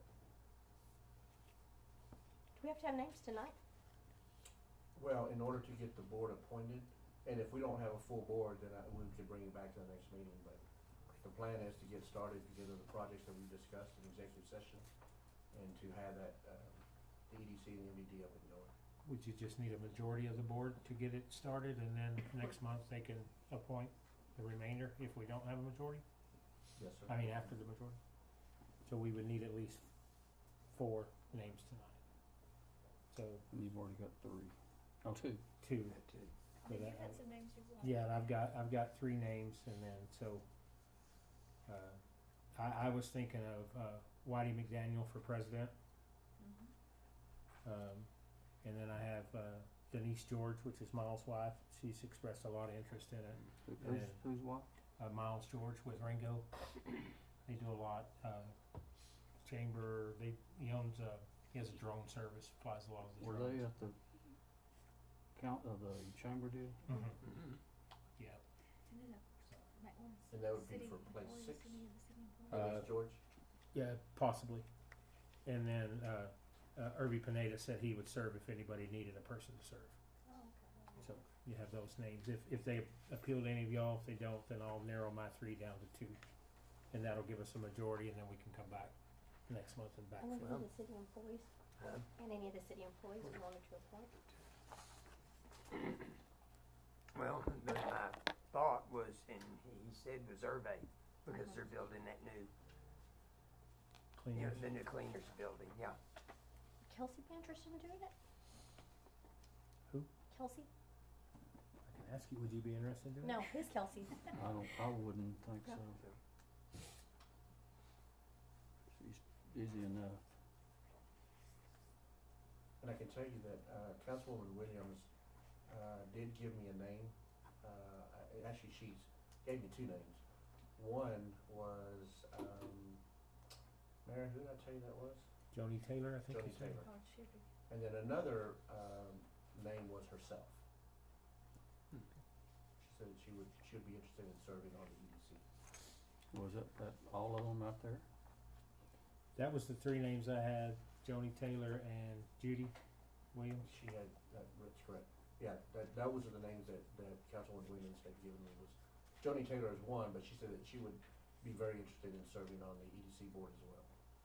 So Greg, it's your decision. I think everybody made a decision. Did you decide you want Irving? Yeah, Irby, I was writing a couple of names down, and he was kind of the first one that I thought of because. He did volunteer, so. And then you said he had volunteered. And with your 2, does that make the, That gives us 1, 2, Right now we have 3, 5. 4, 5.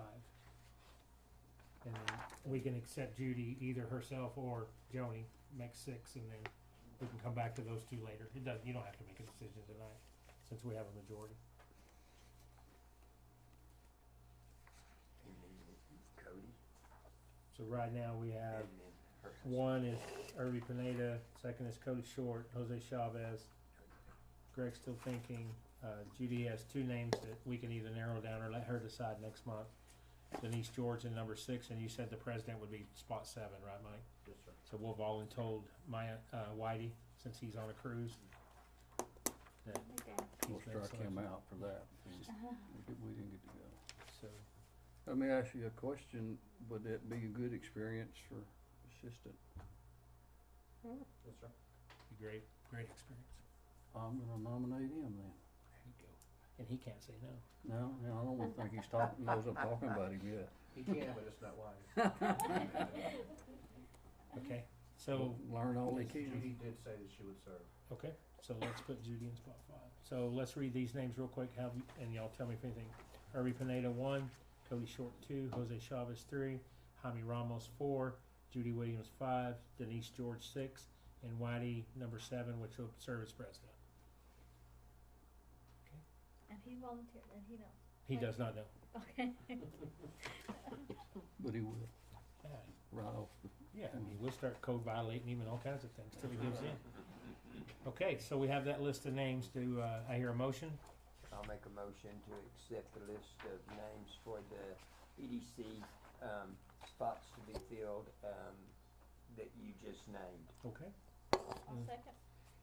We have a motion and a second to approve the list proposed by council and mayor to form the board of the EDC. All in favor? Aye. Any opposed? The motion carries. Now moving on, and this goes hand in hand, the resolution 2509 is to create our current MDD.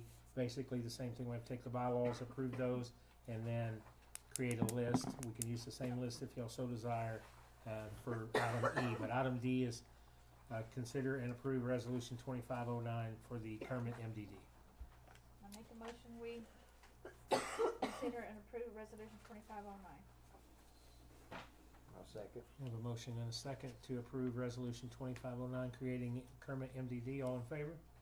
Aye. Any opposed? Okay, that motion carries. Moving on to item E, discuss and consider appointing members to the Kermit Municipal District Corporation. My two names will stay the same.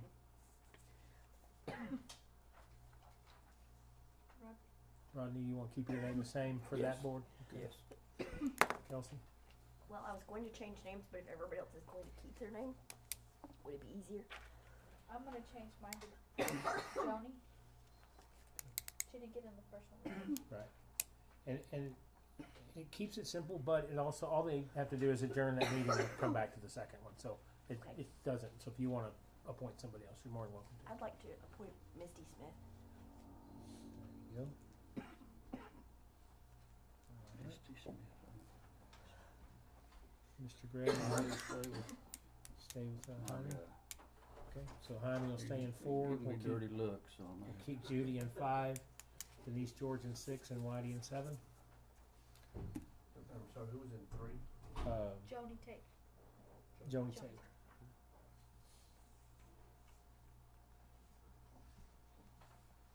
And Misty Smith was in 2. Did you get that? You know who that is? Yeah, she works at Spartan. She works at Spartan, I believe. Yeah. Mhm. Okay, so we have a list. Do I have a motion to accept the list as presented? Make a motion we accept the list as presented.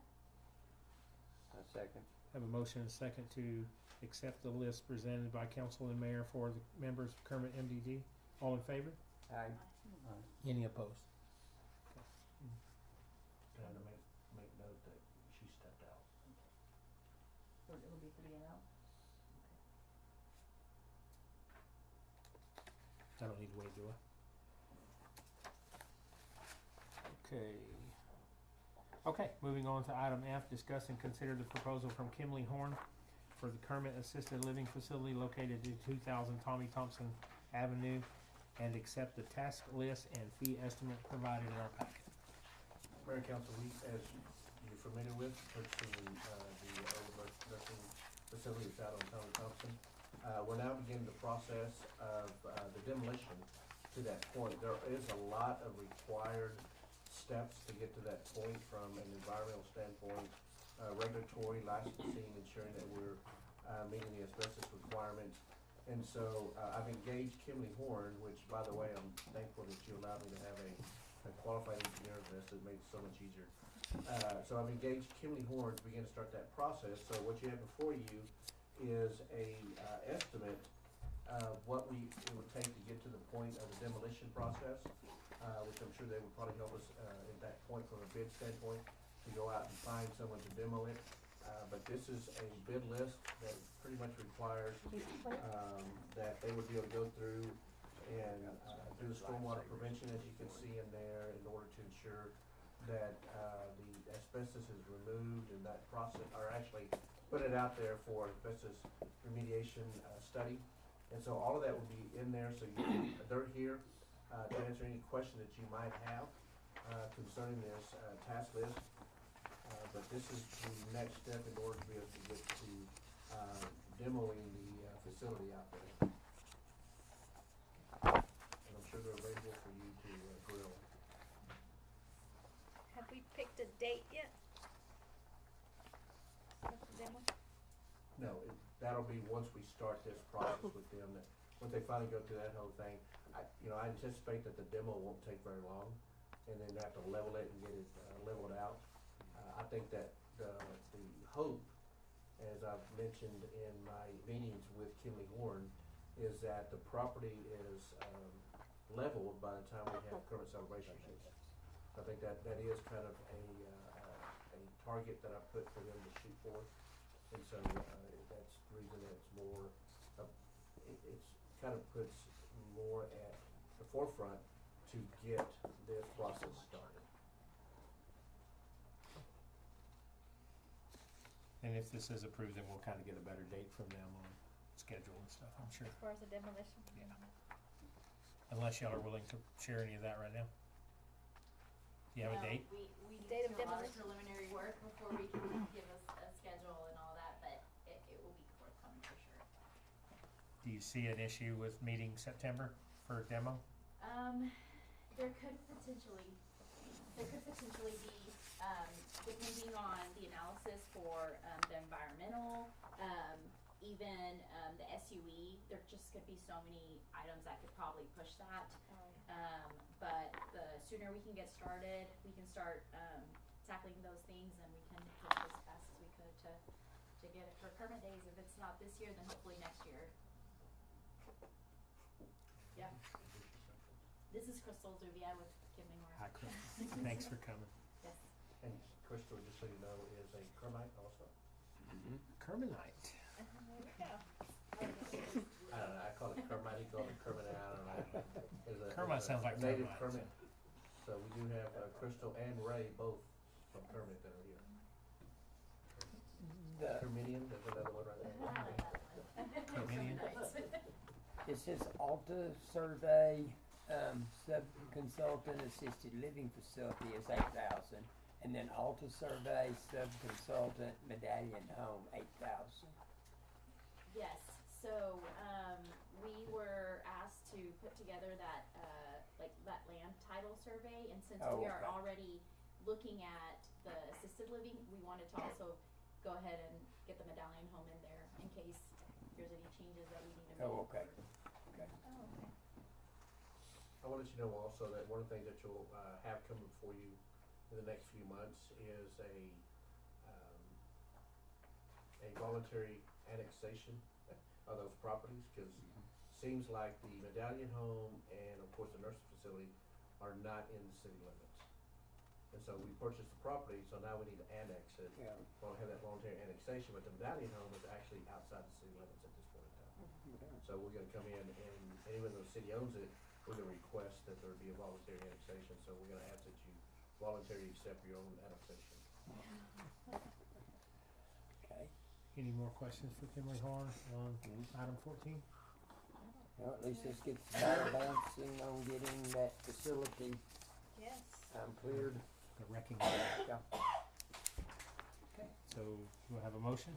I'll make a motion to accept item number F on item 15 concerning the demolition of the former nursing home with the bid that's presented by Kimley Horn. I'll second. We have a motion and a second to approve the proposal from Kimley Horn for the Kermit Assisted Living Facility to accept their task list and fee estimate. All in favor? Aye. Any opposed? All right, thank you all very much. Congratulations, y'all. Yes. Y'all can start on that tomorrow. All right, we have handled item G already, so we're moving on Yeah. to item H, which is discuss and consider ordinance 2502, amending Appendix A, Article A6.000, Utility Rates and Charges, Division 2, Solid Waste, A6.032, Collection Service Outside City Limits, and A6.034, Deposit for Service Outside City Limits. Mr. Mike? Mayor Council, you have before you an ordinance that is creating a new section within our utilities and renaming one of the existing sections, which is essentially we have inside city limits, and we are proposing changing outside city limits to inside ETJ, and then created a new section that we will call outside ETJ. And so we do have services that we provide in each one of those areas. And so this basically will amend our current ordinance in the solid waste, and it will create a different collection rate for outside the ETJ. So understand that anything that says outside ETJ now outside city limits now becomes inside ETJ. So I kind of want to start with that premise of saying that outside city limits is now inside ETJ. Those rates will stay the same. They will not change at all. But there will be a new section, as I mentioned, that will be outside ETJ, and that is a new fees that we're proposing in the solid waste. As you can see on the second page of my summary I gave you, the monthly collection rate for residential will be at $74 per, and then for commercial will be $150 per. The deposit required for residential will be $160, and the commercial will be $250.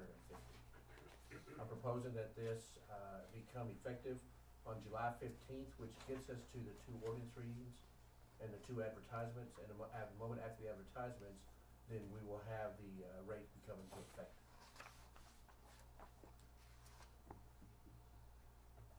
Are we providing water to anybody that would be outside of the ETJ? Yes.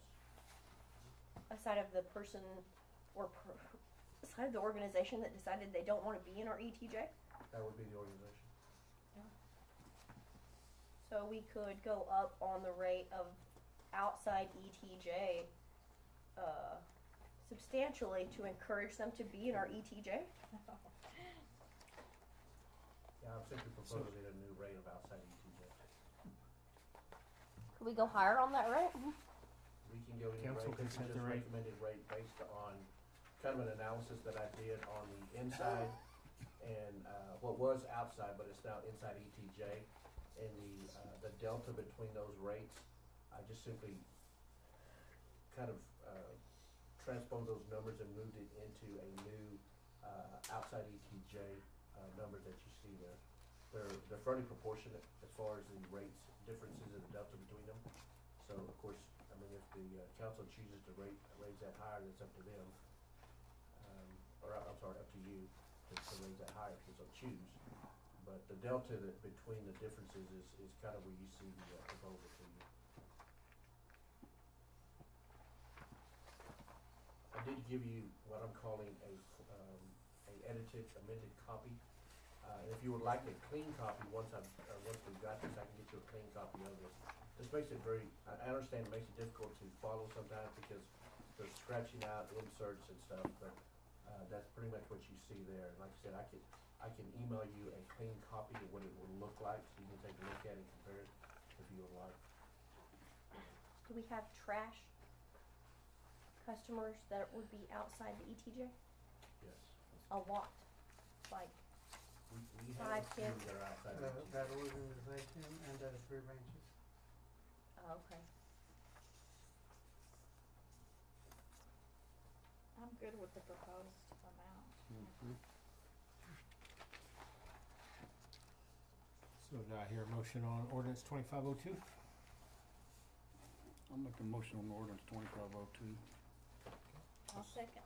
A motion and a second to approve the first reading of ordinance 2502, amending Appendix A, utility rates, charges, Division 2 solid waste, and collection services. All in favor? Aye.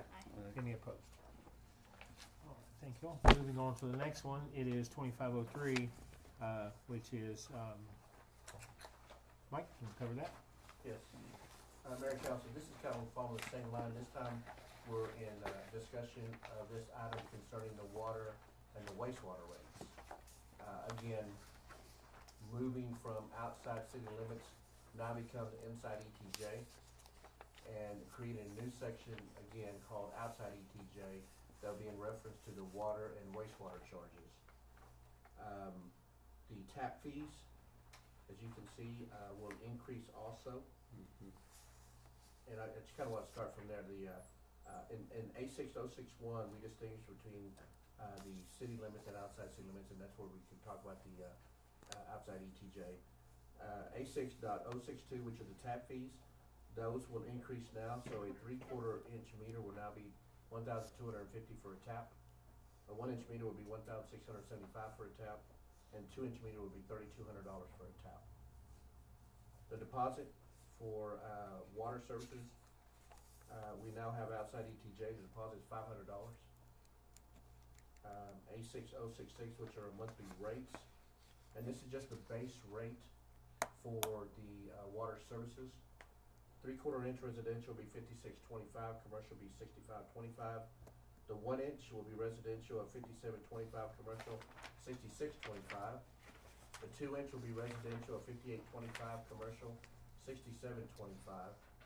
The 4 inch will be residential at $59.25 and commercial $68.25. The 6 inch will be residential at $60.25 and commercial $69.25. I can tell you those would be rare, the larger ones that you're looking at.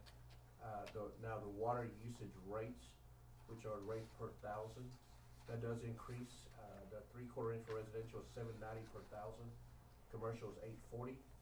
The 1 inch residential is $810 per thousand, commercial is $860. The 2 inch residential is $830 per thousand, commercial is $880. The 4 inch per thousand is $850. And for residential and commercial is $9 per thousand. The 6 inch is residential of $870 per thousand, commercial is $940. I did mention earlier about the bulk water rate for those that are providing discharge remnant water to the city services and city parks and property. That's in there also. There is a monthly sewer rate that creates now for outside ETJ, which now equals a rate multiplied by 2. So whatever our current sewer rate is, we'll now multiply it by 2 for those that will be outside ETJ. I also did designate now the discounts for seniors and disabled citizens, that it designates now that residential accounts inside the ETJ are eligible. So basically you would have residents that are inside the city limits, and now those that will be inside the ETJ would be eligible for the discounts. Could we decline to provide sewer services to anyone outside our ETJ, since we are currently teetering on this, maybe we need another pond? That's entirely possible. I can tell you that there was a decision made years past to provide water and sewer services for businesses and residential outside the city limits. That's the reason that these rates were created. But that has to come before the council based on our ordinance. That request has to come before council, and the council has to approve that request in order to provide that service. And so I guess that being the nature and kind of taking a step further, if the council chooses to not provide that service any longer to anyone, either which would be outside the city limits, then that would be a decision of the council. And that could happen without any, It would just simply be a decision by the council to. with no loss, well, I guess you can sue anybody. Correct. We find out how good our repealer clause is. I'm kinda like with Kelsey, I think something ought to be done. Yeah, I don't think we should be providing sewer services to those outside of our ETJ. Yeah. So that can come up in another council meeting If on this we one. need to Yeah. hold that off. Yeah, well, it's not on the agenda, so we have to hold that one off. But the item 2503 is to increase the rates and change the wording to outside ETJ. And I would remind you, of course, that this ordinance, as well as the previous one, they require 2 readings.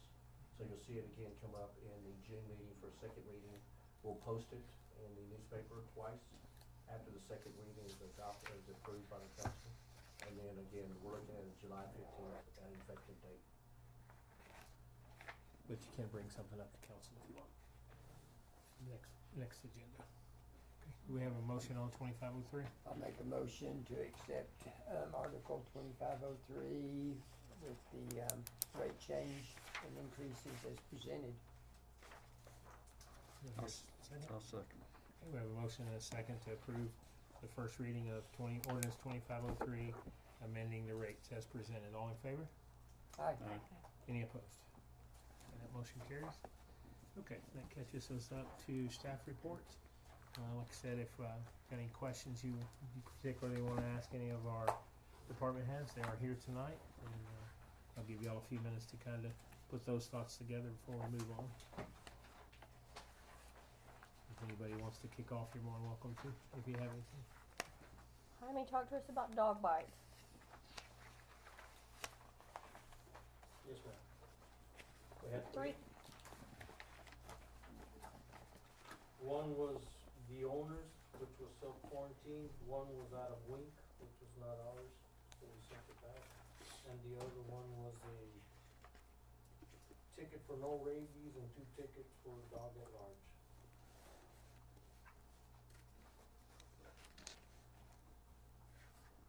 Are we carrying over 32? Yes, ma'am. Are we gonna try to keep it there or less? Yes, ma'am.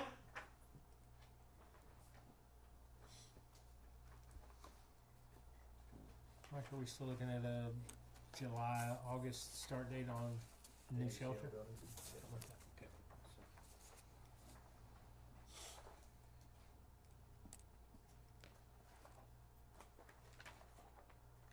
Caesar, I'm sorry, go ahead. You was Caesar, are we getting scheduled for fertilizer this next week? Yes, they had started already Good. fertilizing and stuff. Awesome. And I didn't put it on the deal, but I called today and that new roll-off we just ordered, they said it should be getting to the body shop by June the 15th.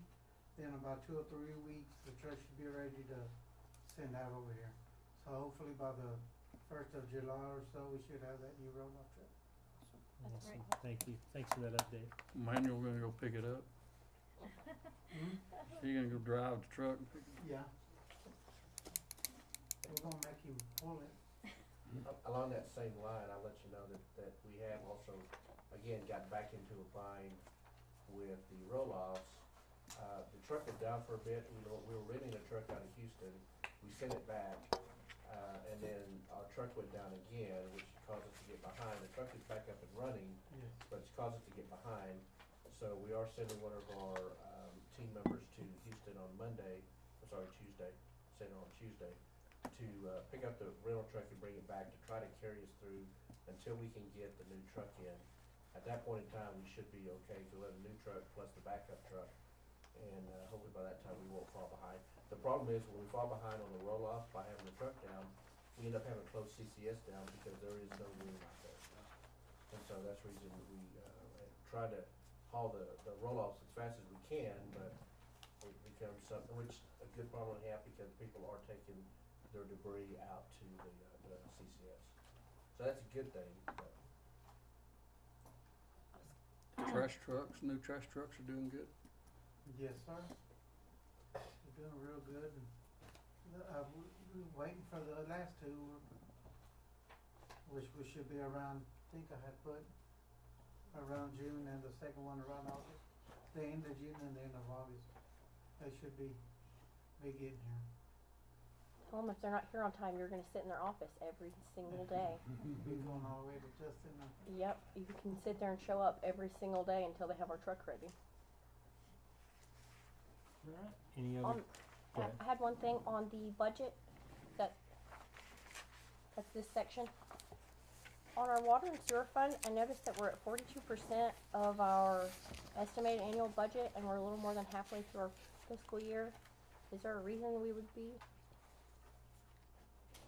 at less than 50% when we're more than 50% through the year?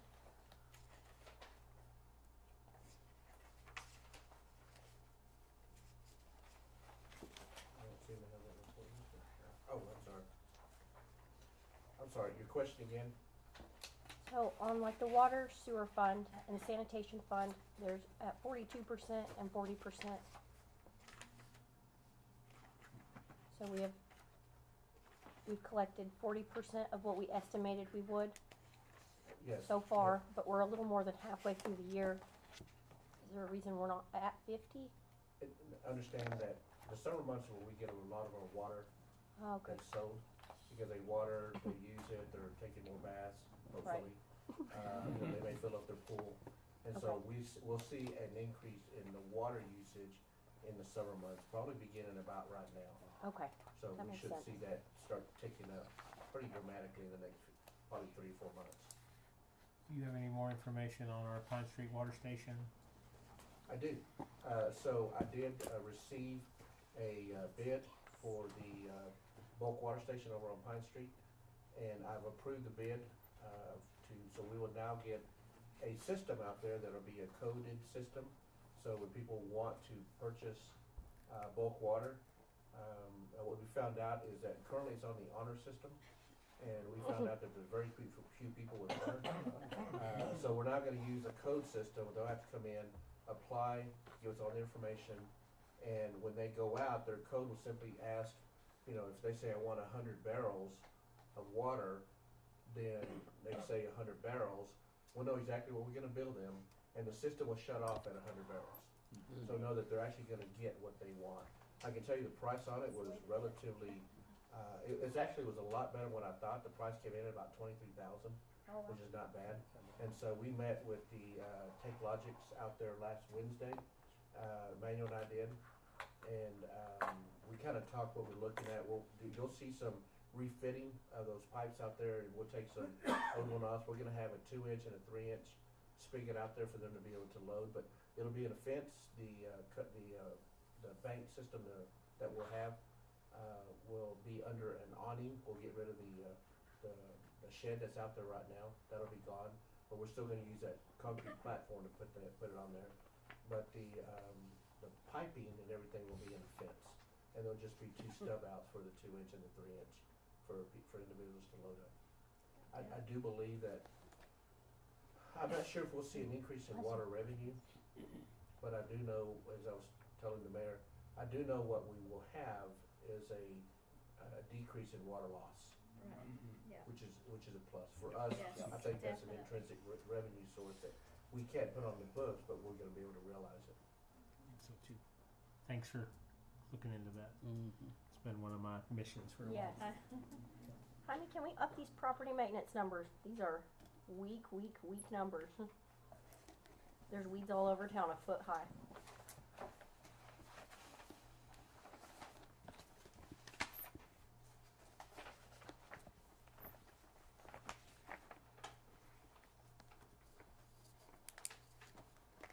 I think on that too, some of the other numbers have probably come up a little bit, in action that she's focusing. I know she was focusing on, some of the abatements, kind of learning that system from Andrew's enforcement, and maybe focusing on some other things other than that, but, I think too, we need to probably look at an additional, maybe part-time code officer, part-time animal control officer that can fall into both roles or something as we start our budget process for next year.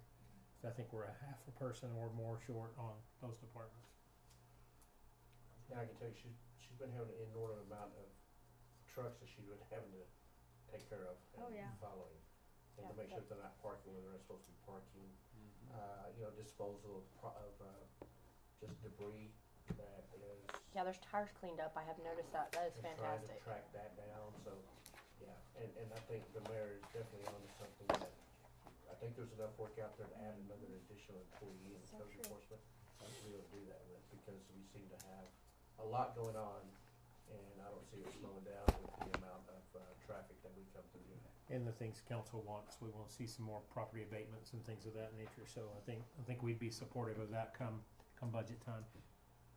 I know she hit the ground running. She rattled some cages out there. And thanks to Andrews again for what they've done. They've come over and supported and done some training, and she's gone over there and done some training.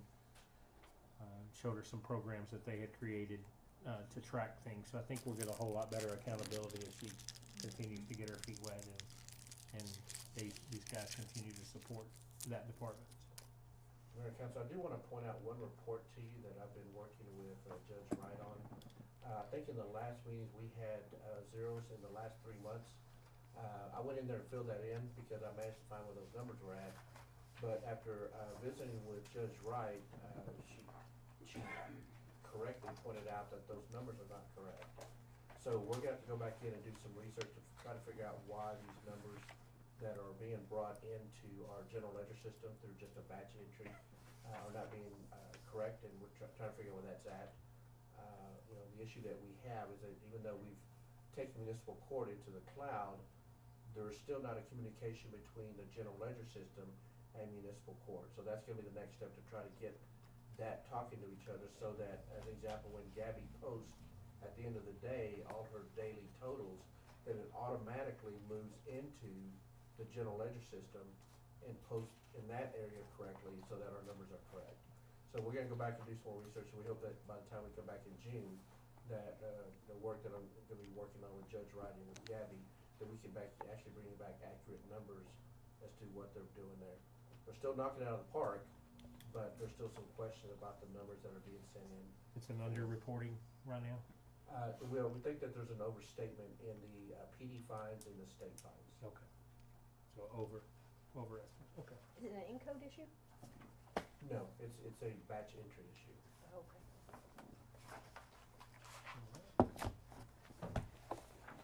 Anything else for staff? Okay, moving on to item 17 on the agenda. Any public comments for anything that was not on the agenda? Anybody here wish to speak tonight? Ray? Nothing, Ray? Okay. You just been here all night. I thought maybe you had something new to say. All right, moving on to 18. This is any items for council, city council manager, anything? Rodney, starting with you. You got anything? I just wanted to tell you, I think the mural looks totally awesome. I mean, it's coming along. It's even greater than I had it envisioned. And then I was just going to remind everybody they're going to have the Memorial Day service at the cemetery Monday morning, I believe at 10. And then they said a brunch will follow at the new community center afterwards. I think the American Legion is doing that, and the county is offering some help.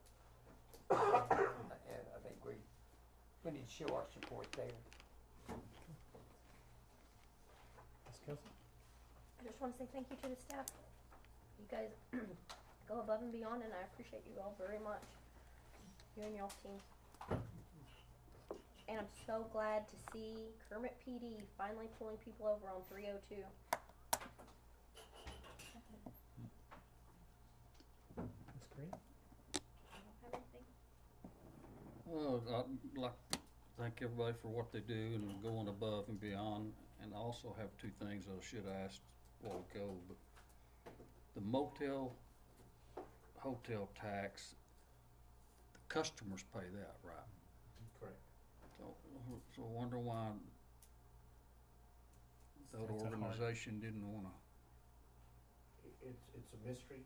The only thing I can tell you is that when I had a visit with the attorney representing Kermit NPS, his comment was that they would be more competitive from a per night standpoint by not having the additional tax added onto theirs as opposed to the other hoteliers here that would have to pay that. And so it's just, they would simply have to pay the room rate plus the sales tax, and that's it. And so that was his comment that he made to me, was that they would be much more competitive, even though I think they're probably running, 95, 96% occupancy. I guess they found an opportunity to be able to do that. And are all our new trucks in? Yes, yes, we're completely done. I can tell you the only two vehicles that are not on the street yet are the animal control vehicles, and we're waiting on the boxes for those, and I think they're anticipated coming in like July. So that's when they're anticipated coming in. Well, that's what all I had. Assistant City Manager Ramos, anything?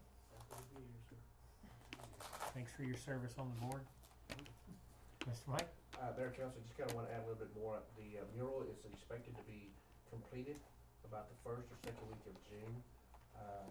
Taylor, when she already had her schedule laid out. The wind really pushed her off from being able to complete it and finish it. Cause she had gotten to the point that she was gonna be doing the detail. If you go and look at the yellow jacket, you can actually see the hair on the yellow jacket, but that's the detail portion that she was having to go back and now do to the entire mural, and she can't do that with a lot of wind blowing. So the wind and the weather kind of hampered her from completing it. So when she comes back, I'll tell you that she left here and I believe went to Georgia, and then she was going to Spain to paint some murals. And then she's gonna come back, go to Austin and paint a small one, then come back over here. Expect to be back over here like maybe the first or second week of June, and at that point in time, she will complete the mural. So, Memorial Day, of course, the cemetery event starts at 10, and the chief is actually doing the pledge that day, and then brunch at 11. And for some unknown reason, they've asked me to be the speaker, so I will be speaking at the event. I understand you're cringing there, Mayor. Oh, I'm sorry. Something bitter. Tomorrow night there is a meeting with Encore at the Civic Center beginning at 5 o'clock. The meeting is to answer questions based on the 765 kV line, transmission line that they're proposing. That's going to be, I believe, on the other side of Big Spring all the way into almost close to Carlsbad, I believe. It's gonna be north of Kermit, but they're having a meeting here in case anybody has any questions, if you're interested. It's Civic Center from 5 to 7 tomorrow. And we have 12 days left in the legislative session. We're still working to try to get our bill that we have through. So I'll be able to have more information to you in probably day 10, I'll let you know where we're at. I got one more Yes, sir. thing. Go ahead. I don't know if our guys were involved in going getting free hamburgers and that other night at McDonald's, but if they were, we appreciate them. I mean, we're not used to doing that, or they're, you know, getting.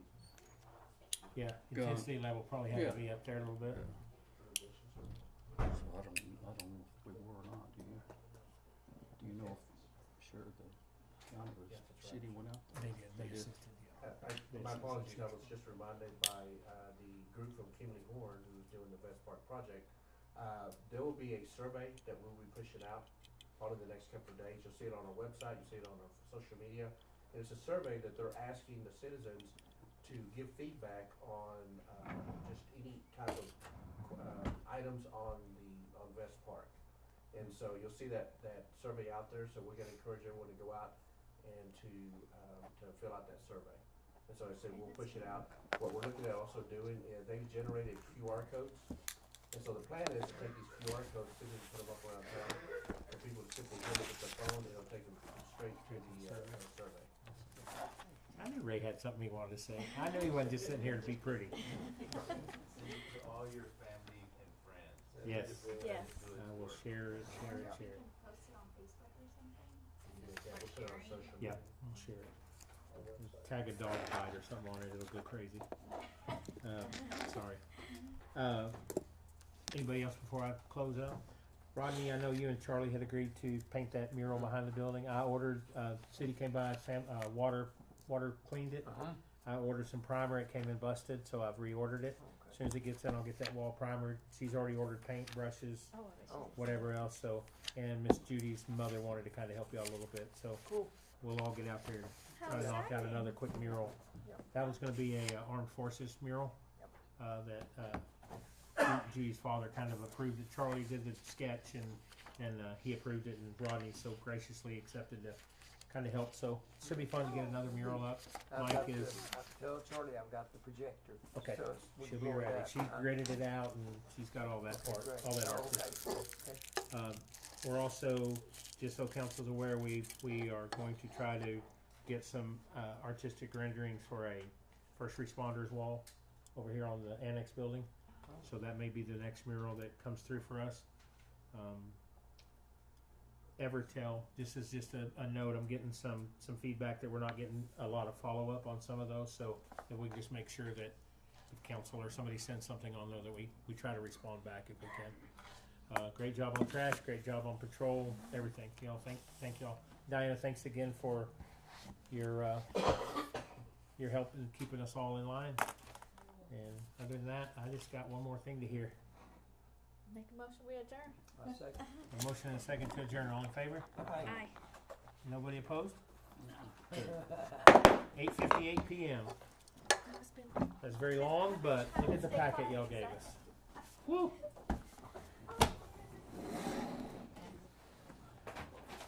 Start making Mike. Yeah, well, I'll get with Charlie. I told her as soon as I can get through Memorial Day, Yeah. then. Should calm down a little bit. The weather should be. And where y'all gonna put it? Well, Was it it's Fay that Insurance gonna that be people? on the building right behind the old Kermit State Bank, where Spangler's Insurance used to be. Oh, okay, years ago. okay. Jenny Betty Edwards owned that building. And we're gonna do, he was in the Air Force. Air Force, I And mean. I believe it's gonna kind of be centered around that. I've seen the drawings. Charlie did a fantastic job. Where is it? Where's it gonna be at? Over on See the. you next time. Oh, at the attic. Yes, sir. How you feeling, good? Yeah. Go to work tomorrow, so See how that goes. I can't get mine back. You in the okay? packet. I don't know. She's allergic to one of us, so I don't know which one it is. I'll take this one, cause I'll make copies. And then if y'all wanna do this, open the office right now, we can do it. Right. Or we can do it right here, and then, I have a mint if you need it. Oh, you got some on there. Yeah, I tried it. It didn't work. it'll work. Thank you, ma'am. Thank you very much. Take this one. Greg, you good? You too. You all, y'all. Yes, sir. You better, Kelsey. Thank you so much. Once she gets away from whichever one of us it is. Did Miss Carrie make it out of here before you could catch her, Greg?